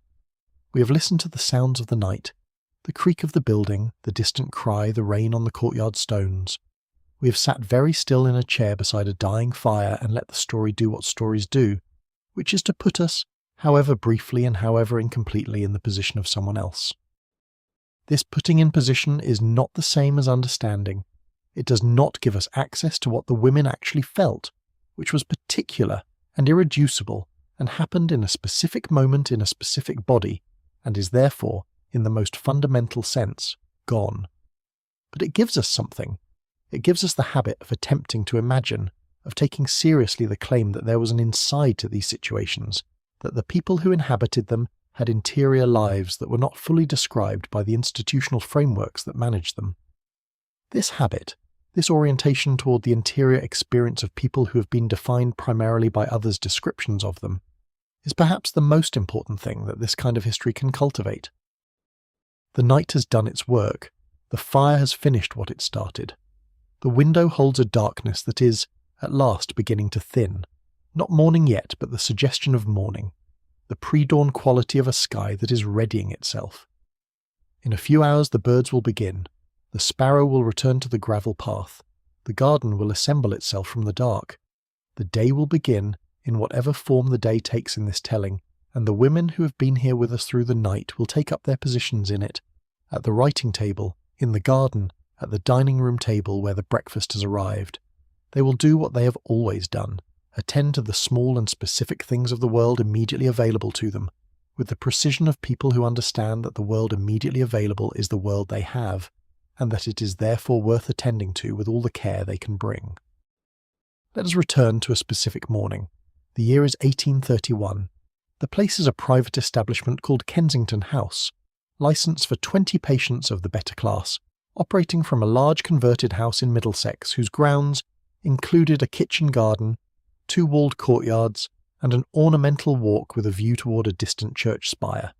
The house had been operating for 12 years under the management of Dr. Thomas Harrington, who was considered by his professional peers to be a competent and generally humane practitioner. His patients were, by the standards of the period, well fed and not abused. The house received favourable notices in the few surveys that touched on its management. On this particular morning, the woman we will call simply Elizabeth, her last name appears in the archive but we will give her the privacy she was denied in life, has been in the house for 11 months.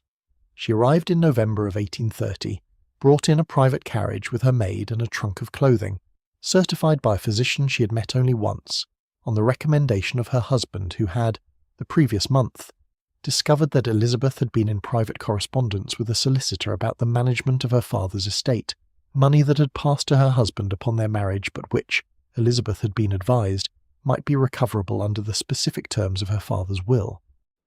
Elizabeth is 34 years old. She has 3 children, the oldest 9 and the youngest 5, who are with their father at the family's house in Kent.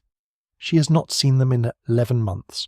She has received in that time 2 letters from her husband, both of them brief, both of them expressing in formal language the hope that her health was improving.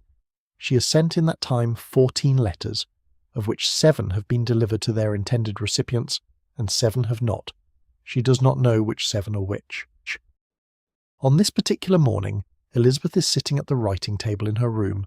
She has a private room, first-class accommodation, the fire regularly maintained, composing what will be the 15th letter. She's been thinking about this letter for 3 days. She's trying to find the right tone, not too agitated, which would alarm the recipient and provide the physician with ammunition for an unfavourable report, not too calm, which might suggest that her situation was comfortable enough not to require action. She's trying to write as if she were a person who is perfectly well writing about an injustice, rather than a person who has been told so often that she is unwell that she sometimes, in the low hours of the night, begins to wonder. The wondering is perhaps the worst thing, not the confinement itself, or the absence of her children, or the managed correspondence, or the daily routines over which she has no choice. All of these are real and heavy.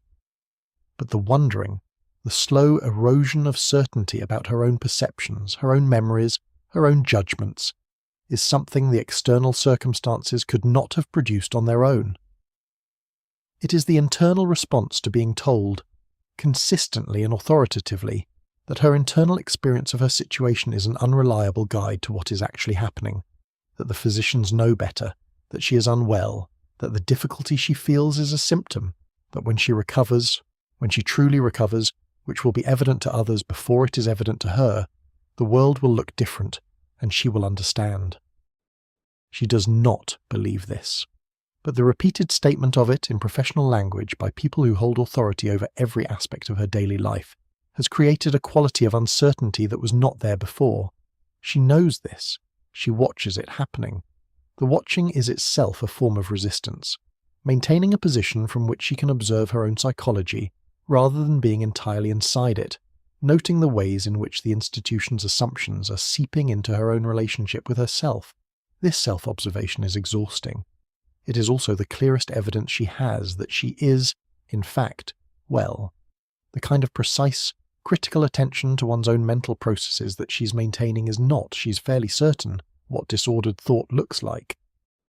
The letter she is writing will be to her sister, who lives in Hampshire, and who is, Elizabeth knows, genuinely uncertain about the situation, who believed at first the account provided by Elizabeth's husband, and who has since received enough of Elizabeth's letters to have begun to doubt it, but who has not yet taken any action, because action requires certainty, and certainty requires information, and the information available to the sister from the outside is carefully managed and consistently partial. Elizabeth is trying in this letter to provide the specific and verifiable details that would allow her sister to take the situation to a solicitor with confidence. She's writing a legal brief, in the language of a personal letter, in the handwriting of a woman who is choosing each word with the care of someone who knows it may be read by people other than its recipient. The garden is visible from her window, just the near part of it, the gravel path and the bare rose beds and the further garden wall. In summer, she has been told, the roses are quite good. She has not seen the roses. By the time they bloomed last year, she had stopped looking at the garden with any particular attention, and by the time she began looking again, in September, October, the roses were over. She's going to see them this year. She has decided this with more conviction than she generally allows herself about future events. She is going to see the roses. This is what ordinary life looks like inside the institution. The letter being composed with exquisite care at a writing table, the decision about the roses held as a private certainty against the general uncertainty, the breakfast that will arrive in 40 minutes and will be porridge as it is every morning, adequate and neither pleasant nor unpleasant, the walk in the garden that the weather may or may not allow, the needlework that she undertakes with a competence so habitual that it requires no attention, leaving her mind entirely free to do its actual work, which is remembering and planning and holding on to the specific details of her own experience with the tenacity of someone who understands that the details are what prove she was here. Another woman in the house, older, quieter, who has been here for 7 years, and who spent the first 2 of those years in a state of genuine and acute distress, and the subsequent 5 in a state of accommodation that she herself describes, privately, as a form of slow death. This woman has told Elizabeth something important. The telling happened in the garden, in a moment of apparent casual conversation that was not casual at all, but was instead one of those exchanges that happen in places like this, where what is being said is never exactly what is being meant, but both parties understand precisely what is meant. The older woman told Elizabeth, "They cannot take the inside. They take everything else, but not the inside. You have to keep the inside very carefully." Elizabeth understood this immediately, and has thought about it every day since. The inside. The particular quality of self-knowledge and self-possession that is not dependent on external circumstances, that cannot be removed by taking away paper, or restricting visits, or managing correspondence. The inside is not a mystical category. It is simply the ongoing conversation that a person conducts with themselves about what is happening and why and what to do about it. The uninterrupted narrative of conscious experience that the institution can shape and influence but cannot wholly control. It is what the women in the archive's objects had. The inside that pressed the flowers, that wore the gloves smooth, that composed the letters in memory and recited them to itself at night. The morning has fully arrived now. The light is not strong. It is January, in a Middlesex that is grey, with the winter that will not properly lift for another 2 months. But it is present, and it is sufficient. Elizabeth dips the pen. She writes the date at the top of the letter, as she always does, because dates matter, because the record matters, because someone will eventually want to know. She writes her sister's name. She writes, "I am writing to you from a position of considerable clarity about my situation, and I want you to understand what I am going to tell you as the clear-headed account of a woman who is entirely well." She writes, "The fire burns, the pen scratches, the January light holds itself in the window with the careful steadiness of something that has no interest in drama, that is simply there, doing what it does, as it has always done, and will continue to do long after the particulars of this morning are forgotten. Let us sit for a moment with several women in particular, not the famous cases, not Rosina or Georgina or Louisa, but the others, the ones whose names appear in the record only briefly before the record moves on. The woman whose name appears in the Brislington Admission Register for March of 1821 as CF, age 31, admitted on the certificate of Dr. J. Hargreaves, condition described as melancholic excitement.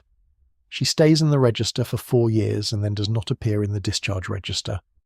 The death register for the year 1825 has an entry that may be hers, though the name is not quite the same. 4 years in an institution in Somerset, beginning at 31. Whatever she had before, the house, the children if there were children, the ordinary life of a woman of her class in the first decades of the 19th century, she had it until she was 31, and then she did not. The woman described in the Lunacy Commission's 1862 inspection report for Laverstock House in Wiltshire as having been in the institution for 23 years, and as demonstrating, in the inspector's view, no current evidence of the disorder for which she had been admitted. 23 years! She had been 28, the record suggests, when she was admitted, which means she was 51 when the inspector visited and wrote his cautious observation. The inspection report notes that inquiries are being made. There is no follow-up in the publicly available records. She may have been released. She may not have been. The inspector's observation that there was no current evidence of disorder produced no documented action. The record moves on. The woman whose correspondence with her sister in Lancashire appears in a private family archive. 17 letters written over 3 years in the 1840s. The sister's replies not preserved, only the patient side of the conversation. The letters begin with careful composure and become, over the 3 years, progressively more urgent, not incoherent, never incoherent, but leaning forward into the urgency of a person who understands that the system is not going to resolve itself, and that the urgency of her need is not being heard at the volume she is producing it. The 17th letter ends mid-sentence. There are no more letters in the archive. Whether this means she stopped writing, or was prevented from writing, or that the remaining letters did not survive, or that something else happened in the middle of that sentence, the archive does not say. The woman who appears in the records of the York Retreat as a long-term patient in the 1830s, and who, according to a note appended to her case file by a later hand, left the institution after 14 years, and married a widower in York who knew her history and married her anyway. This is the happy ending insofar as the archive provides any, and it is worth sitting with for a moment. The man who knew the history and chose her anyway, and whatever the marriage was, whatever it required of both of them to navigate the past that she carried into it, and the world's knowledge of that past, and whatever ordinary life they made together in York in the 1840s, the life that happens after the story that the archive follows. The woman who is not in any archive, who was admitted to a small, cheap, unregulated establishment in a converted farmhouse in an unspecified rural county, sometime in the 1820s, who had no family with the knowledge or resources to make inquiries on her behalf, whose husband paid the fees and did not visit, whose name appears nowhere in the surviving public record because the establishment she was in was not well enough run to maintain complete records and did not survive the Lunacy Commission's scrutiny past the late 1840s. We know she existed, or that someone like her existed, because the pattern of what we can document strongly implies the much larger population of what we cannot. The documented cases are not the full population. They are the visible fraction of a much larger invisible one, the people the system had no particular reason to make visible. These women have been in the room with us tonight, in the way that the past is sometimes in the room, not dramatically, not as apparition or symbol, but as a quality of the air, a weight in the attention, a reminder that the space we are sitting in has a history that did not begin when we arrived in it and will not end when we leave. The room they were in, the actual rooms, the rooms with their specific smells and their specific views from their specific windows, those rooms are largely gone, converted or demolished or repurposed into the kind of ordinary space that houses do not remember having been anything other than what they currently are. But the pattern of what happened in them is visible in the archive, in the accumulated evidence of the system, and what the pattern shows is a thing that was very large, very ordinary, very thoroughly embedded in the ordinary operations of a society that thought of itself as decent. The ordinary is always the hardest thing. It is easy to look at cruelty that presents itself as cruelty, that arrives in the form of chains and violence and explicit malice, and to recognize it as wrong, and to record it and to say, this was wrong.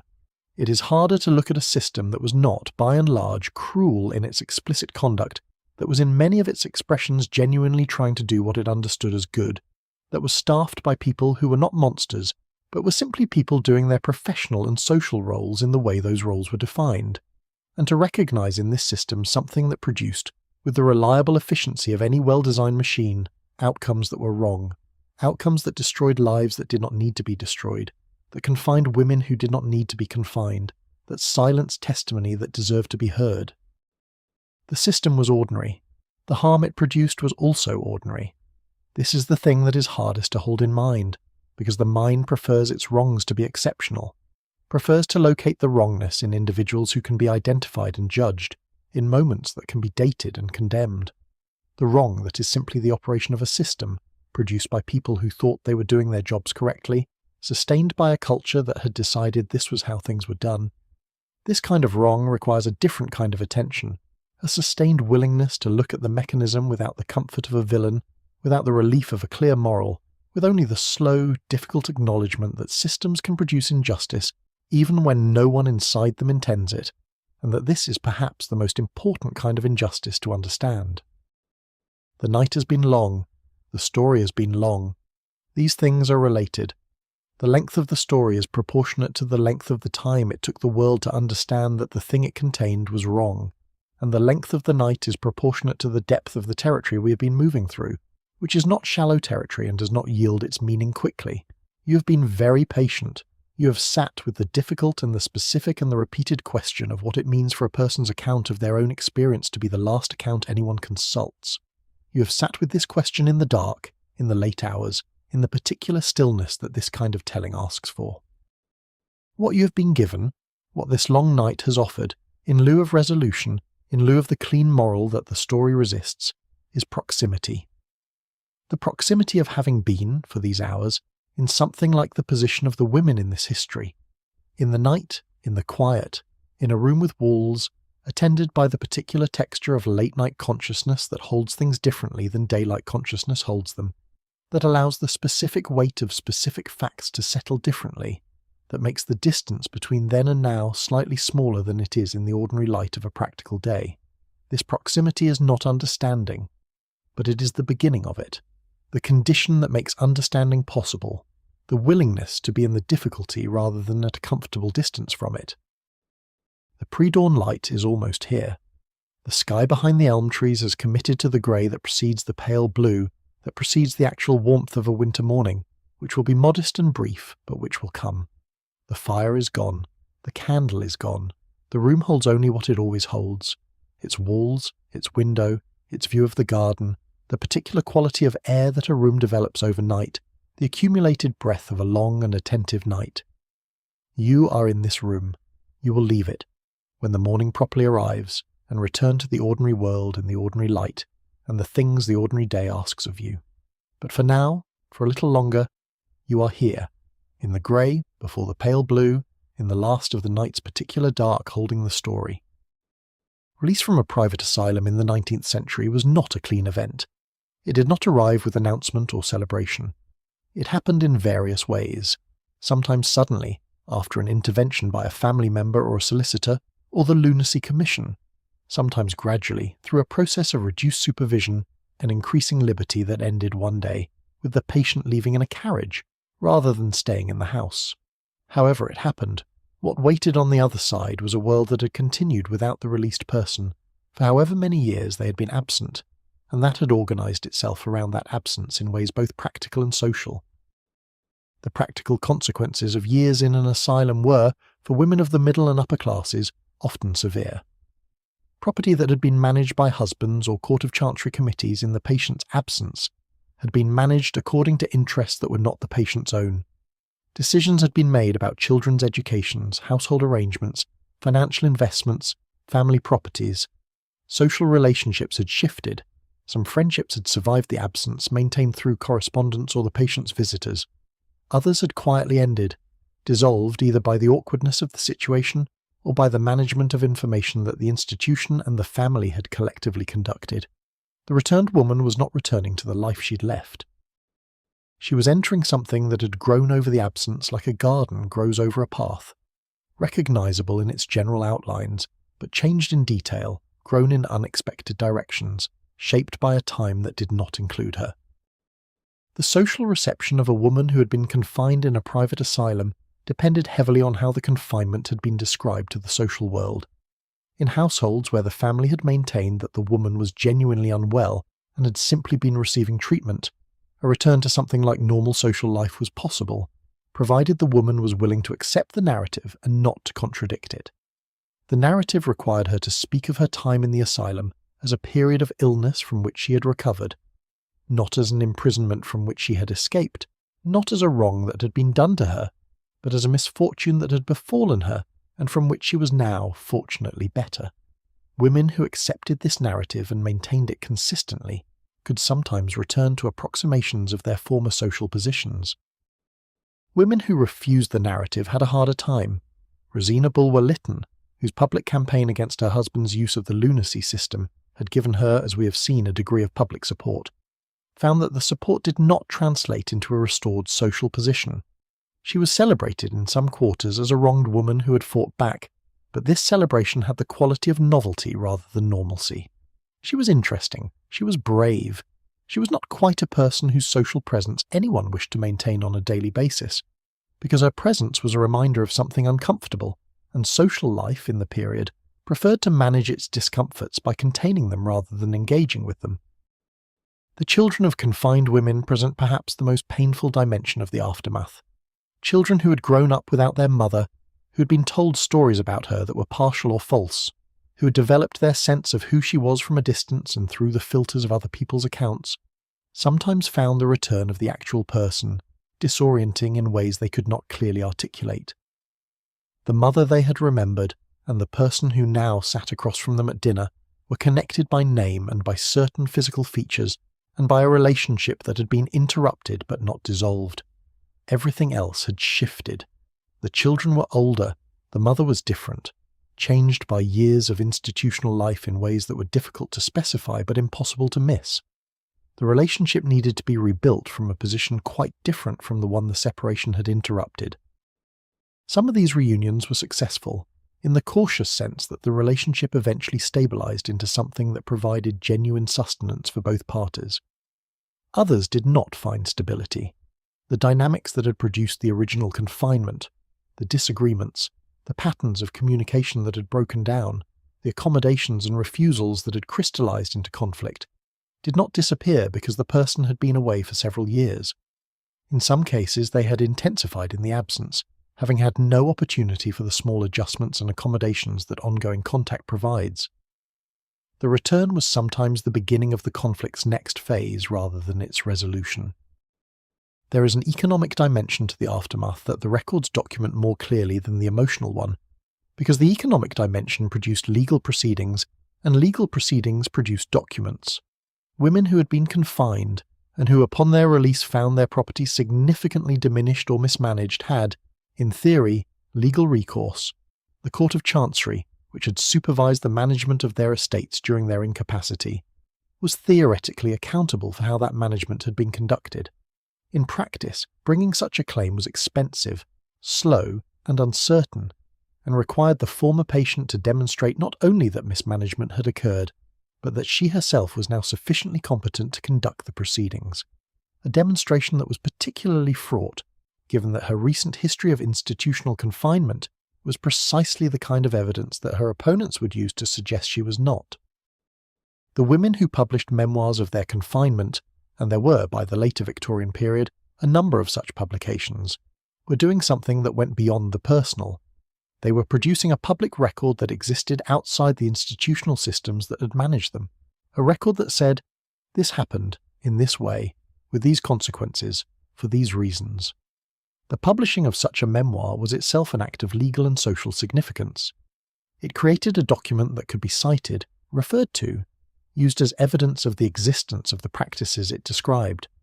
It also, in most cases, exposed the former patient to accusations of unbalanced judgment, overwrought sensibility, and insufficient appreciation for the care she had received. Accusations that were, in the circumstances, entirely predictable and, in their predictability, entirely consistent with what the patient had been saying all along. The remarkable thing about these women, the thing that is perhaps the most extraordinary single fact to emerge from this history, is how many of them, upon their release, chose to fight. Not all of them, and not always effectively, and not without personal cost. But a significant proportion of the women who left private asylums in the 19th century, women who had every reason to want simply to go home, to reassemble their lives, to try to recover something of what had been lost, a significant proportion of these women chose instead to make public what had happened to them, to speak and write and campaign and litigate, to use whatever time and resources and energy they had left in the service of ensuring that fewer women in the future would have the same experience they had had. The persistence of this impulse, the refusal to simply absorb the experience and return to private life, is not fully explained by anger alone, though anger was certainly part of it.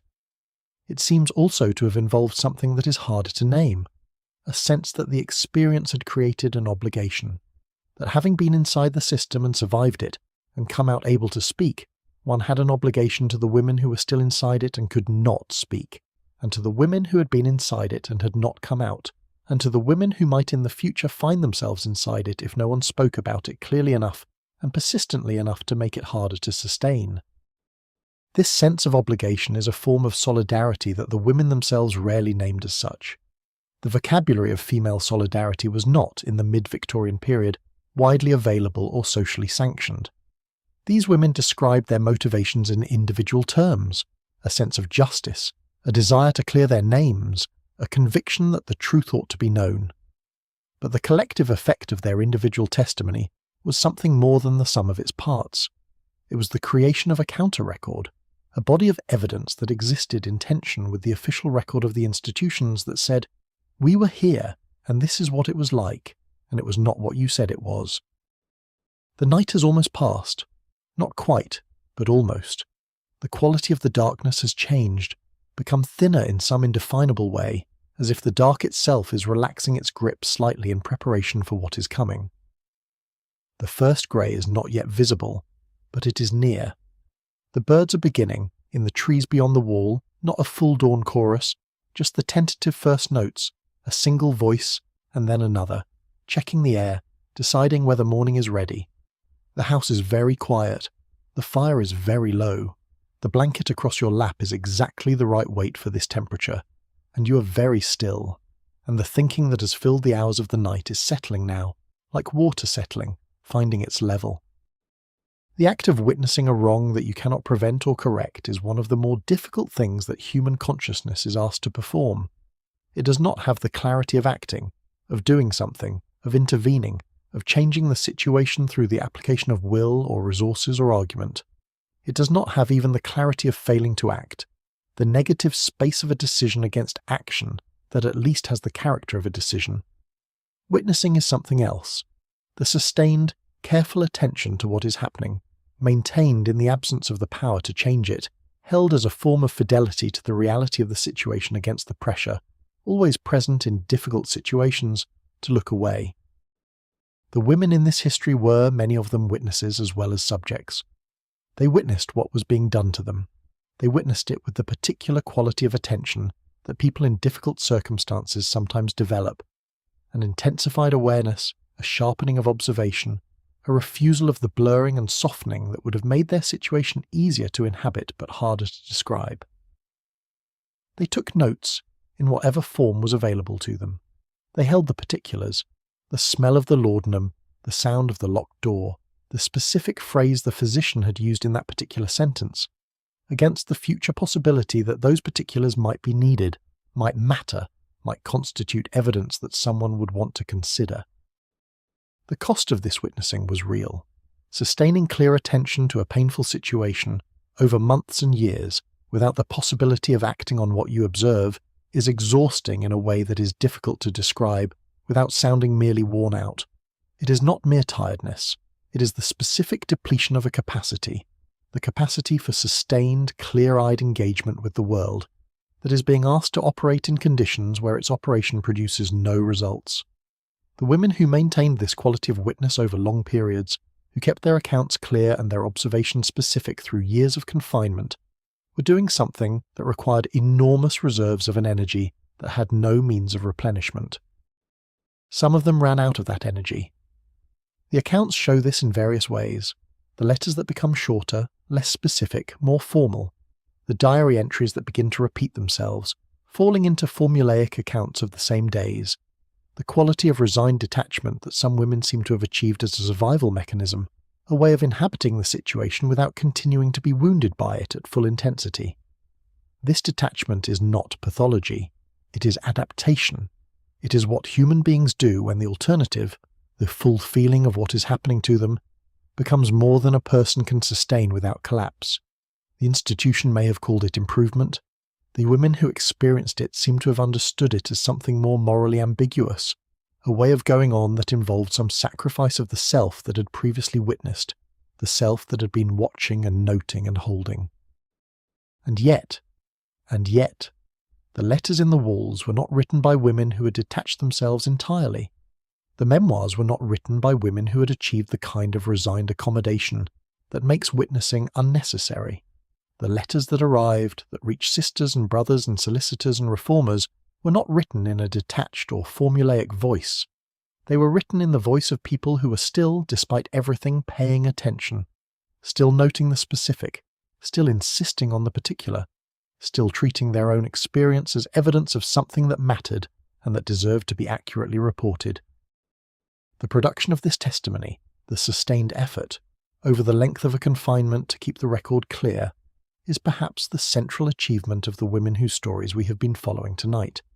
Not the achievement most visible to the world, which tends to measure achievement in the terms of the systems that produce the confinement, legal victories, parliamentary debates, institutional reforms.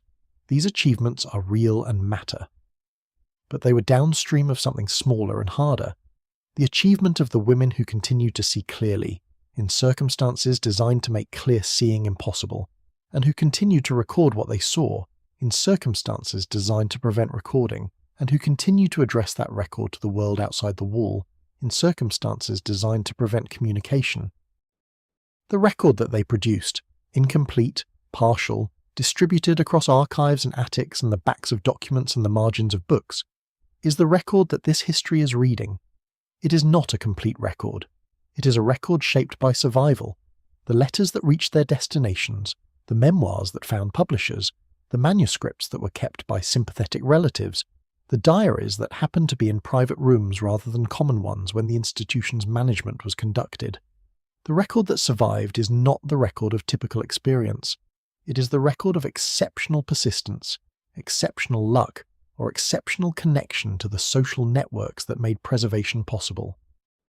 What the record tells us about the women whose testimony is not in it, the women who did not write, or whose writing did not survive, or who were so completely isolated that they had no one to whom writing could be addressed, is necessarily indirect.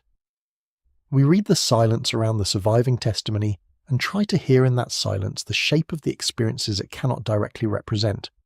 We look at the admission data, and the discharge data, and the mortality data, and the Lunacy Commission inspection reports, and we try to understand, in aggregate, what the institution was doing to the people who were inside it, and whose own accounts we cannot access. What we find in this reading of the silence is not surprising to anyone who's been following the story. We find long stays. We find deaths inside the institution, from causes that the records describe in terms that are sometimes clinical and sometimes vague. We find the gradual process by which a person who is defined as incapable becomes, over time, someone whose capacity has actually been diminished, not by any intrinsic disorder, but by years of managed dependency, by the removal of the opportunities and responsibilities through which human beings maintain their practical competence. A woman who has not managed her own household for 10 years is, in the most literal sense, less capable of managing it than she was when she arrived. This diminishment was not the institution's explicit purpose, but it was its consistent effect, and it served the interests of the people whose authority depended on her incapacity. There is something in this history that reaches forward, not in the direction of policy or reform, though those are where the immediate practical lessons lie, but in a less definable direction, the direction of what we owe to the women whose testimony we are reading. Not gratitude, which is a relationship between people who are present to each other. Not pity, which distances while it acknowledges. Something more like fidelity, a commitment to reading the testimony as carefully as it was written, to taking seriously the precision and the coherence and the specificity that the writers themselves insisted were the markers of their reliability, to treating the accounts as what they claimed to be, accurate descriptions of what had happened to real people in real places at real times. This fidelity is what the story is asking for tonight, in this particular telling, not action, which is not available here, not reform, which is happening or not happening in the present in ways that this story can inform but not determine, just attention, the sustained, careful attention that recognizes a specific experience as specific, that does not generalize it away into lesson or symbol before it has been allowed to be itself, that sits with the smell of the laudanum and the sound of the locked door and the letter written with great care at the writing table in the January light, and lets these things be what they were before asking what they mean. The light before the window is almost dawn, almost but not quite, still in that particular pre-dawn register that has its own quality, not the dark of full night and not the grey of beginning day, but a moment between them that the body knows, that wakes something in the body even through closed eyes, a recognition that the long dark is ending and whatever the day will bring is in the process of arriving. The birds will begin soon. The garden will reassemble itself from the last of the dark. The sparrow will return to the gravel path. The rose wall will catch the first faint light that passes over the garden's eastern boundary. And you, wherever you are, in whatever room, in whatever life, will breathe in the cool air of the early morning and let the night's long contemplation settle into whatever form it wants to take, and rest. Brislington House operated as an asylum until 1951, almost 150 years after it opened. It then became, in various incarnations, a convalescent home, a nursing facility, and eventually a residential care complex. The Georgian building is still standing. The gardens, reduced from their original extent, are still maintained. If you walked through the grounds today, past the walled sections where patients once took their supervised walks, Past the outbuildings that once housed the laundry and the kitchens and the various supporting functions of a large private asylum, you might find it difficult to read the history of the place in the stones themselves. The stones do not speak except in the very general language of age and use. This was here, people moved through this, time passed in these rooms. The history speaks in other places. In the archive of the Wellcome Collection, which holds records from a number of private asylums of the period, admission registers, case notes, financial records, correspondence. In the county record offices that hold the licensing records and inspection reports of the Lunacy Commission. In the collections of individual historians and reformers whose papers have found their way into university libraries. In the published memoirs and the unpublished manuscripts and the letters that did and did not reach their destinations. The history speaks in all these places patiently, in the quiet voice of documents that have been waiting to be read. What does this history say, finally, when we try to hear it whole? It says something about power, and about the ease with which power, once established, can be made to seem natural and inevitable and even benevolent. The physicians who signed the certificates believed themselves to be doing what they had been trained to do. The husbands who arranged the confinements believed themselves, in many cases, to be doing what the law allowed and what social convention expected. The proprietors who ran the establishments believed themselves to be providing a necessary service, humanely managed. The system as a whole believed itself to be dealing with a genuine social problem. The management of mental disorder in a population that lacked other resources, in a reasonable and professional way. And from inside the system, that belief was largely self-confirming. What the system could not see clearly, what power structures generally cannot see clearly about themselves, was the degree to which its categories, its procedures, and its assumptions were shaped by interests that were not those of the people most directly affected by it.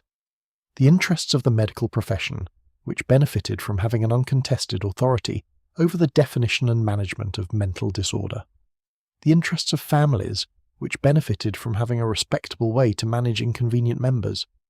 The interest of the state, which benefited from having a private system handle a problem that the public system lacked resources to address.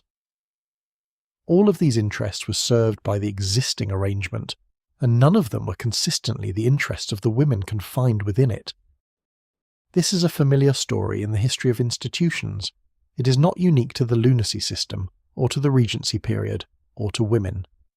Power structures tend to describe themselves in the language of the people they serve, and tend to do so most fluently precisely when the gap between the description and the reality is most wide.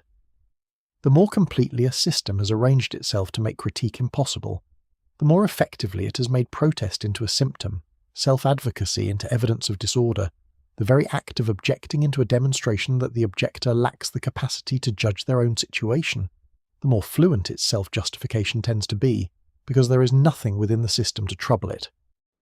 What troubles it, eventually, is always outside, the letter that arrives, the visitor who asks the wrong question, the journalist who talks to the woman in the garden during an unsupervised moment, the parliamentary reformer who actually reads the inspector's report, the novelist who has a particular quality of imaginative empathy and applies it to the question of what it feels like to be on the wrong side of the certificate. These are not large or systematic interventions. They are individual, partial, limited acts, but they accumulate. They create a pressure from outside the system that the system eventually must respond to. The response is always incomplete, and always contested and always slower than those who are still inside the system need it to be, but it comes. There is a detail in the archives that has stayed with me longer than most of the details this story contains. It appears in the Lunacy Commission's report for 1856, in the section dealing with one of the smaller private establishments inspected that year. The Commissioner notes that he visited the establishment and interviewed several patients. He notes that one patient, a woman whose name appears only as an initial in the published report, had been confined for 14 years since the age of 22 on a certification that could not be located in the establishment's records. He notes that he was unable to determine the grounds for her original confinement. He notes that she conversed with him for an hour and demonstrated, in his view, no evidence of mental disorder. He notes that she was, at the time of his visit, 36 years old. What happened to this woman? The woman whose name is only an initial, whose original certificate had been lost or never properly kept, who had been there since she was 22? The report does not say. The commissioner's note appears, and then the report moves on to the next establishment, the next set of observations, the next patient whose situation required attention. The woman who had been there since she was 22 is left in the middle of the sentence, in the middle of the year 1856, in a house whose name we know, and whose records we could find, if we tried, in the appropriate archive. We will not find out what happened to her. The record has moved on, and so must we. But she was there, and she spoke, and the commissioner wrote it down, and the writing has survived, and this is something. It is not justice. It is the opposite of justice in some ways, a fragment, a hint, the outline of a life glimpsed through a crack in the bureaucratic record before the record closes again.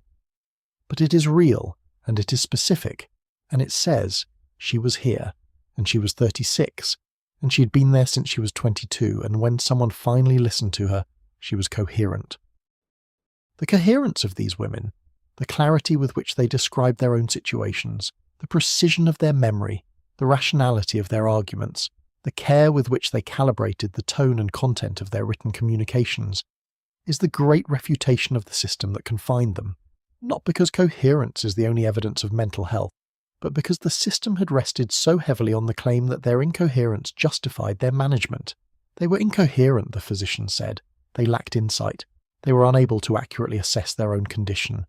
And then the letters arrived, and the journals were found, and the memoirs were published, and what was in them was clear and careful and specific and right, and the claim of incoherence dissolved in the face of the evidence like morning frost dissolves in the first hour of a winter sun. Frost dissolving. A winter sun that is genuinely warm, genuinely present, genuinely doing the ordinary work of light. This image, specific, seasonal, physical, is perhaps the appropriate one for a story that has been about the relationship between what is visible and what is obscured, between what is said and what is written and what is hidden and what survives. The frost was always going to dissolve. The sun was always going to come. The letters in the walls were always going to be found by someone who knew what they were reading. The time required, the decades, the lifetimes, the accumulation of patient-specific witness, is the cost that was paid. It was not a fair cost, but the testimony survives, and in its survival it continues to do the work its writers intended, bearing witness to what was, insisting on the coherence of those who were called incoherent, speaking clearly from the centre of a story that was designed to prevent them from speaking at all. The morning has arrived, not dramatically. It is still winter, still grey, still cold, but it has arrived, the light having made its slow commitment to the day. The garden is visible in full now, the gravel path and the rose beds and the wall and the sky beyond the wall, all of it rendered in the gentle, exact colours of an English January morning that has nothing to prove. The sparrow is back, or a sparrow is back. There is no way to know if it is the same one. It works its way along the gravel path with the focused attention of a creature entirely engaged with what it is doing, paying no attention to the window or the room, or the woman behind the glass, or the story that has been telling itself through the night.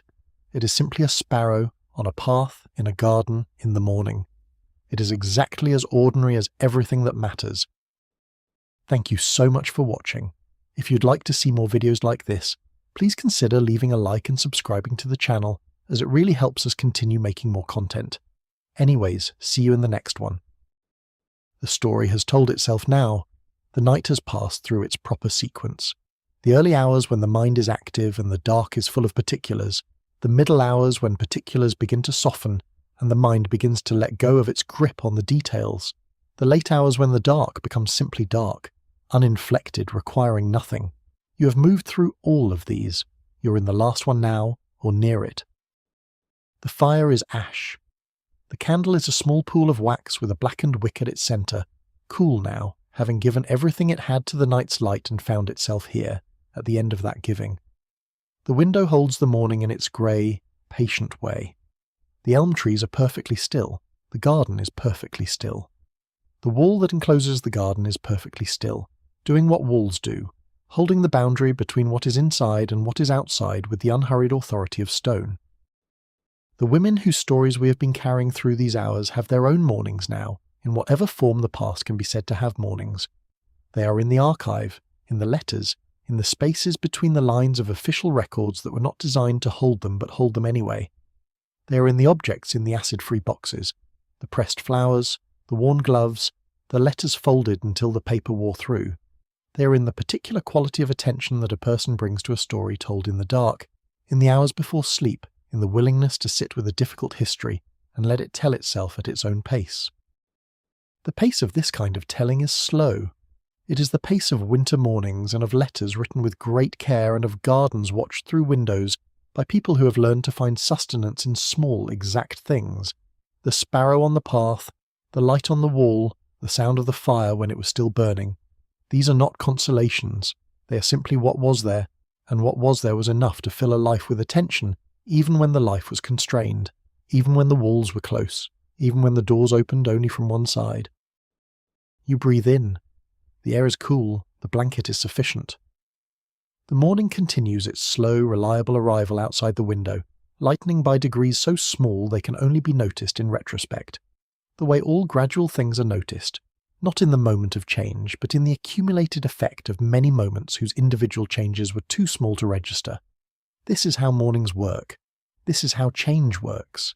This is how the long story of the women in this history worked, not in the moment of a single dramatic intervention, but in the slow accumulation of letters sent and memoirs written, and commissioners' reports filed and parliamentary debates conducted, each insufficient alone, together building the pressure that eventually moved the walls.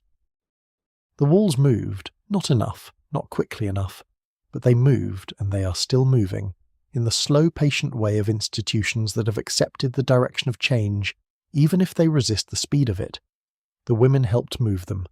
The women we do not remember helped move them.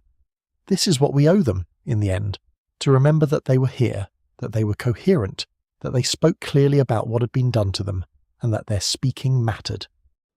Sleep now. The morning is here, but you do not need it yet. The sparrow has done what it came to do and gone wherever sparrows go in the middle of the day. The gravel path is empty. The rose beds are empty. The winter garden is as it should be.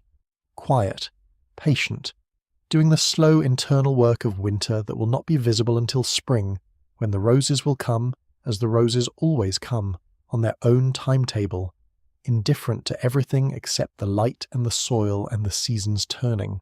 Sleep now. The story is told. The morning can wait. If you liked this video, let me know where in the world you're watching from and what time it is. I'm always curious about that. And if you have a suggested topic, feel free to leave it in the comments.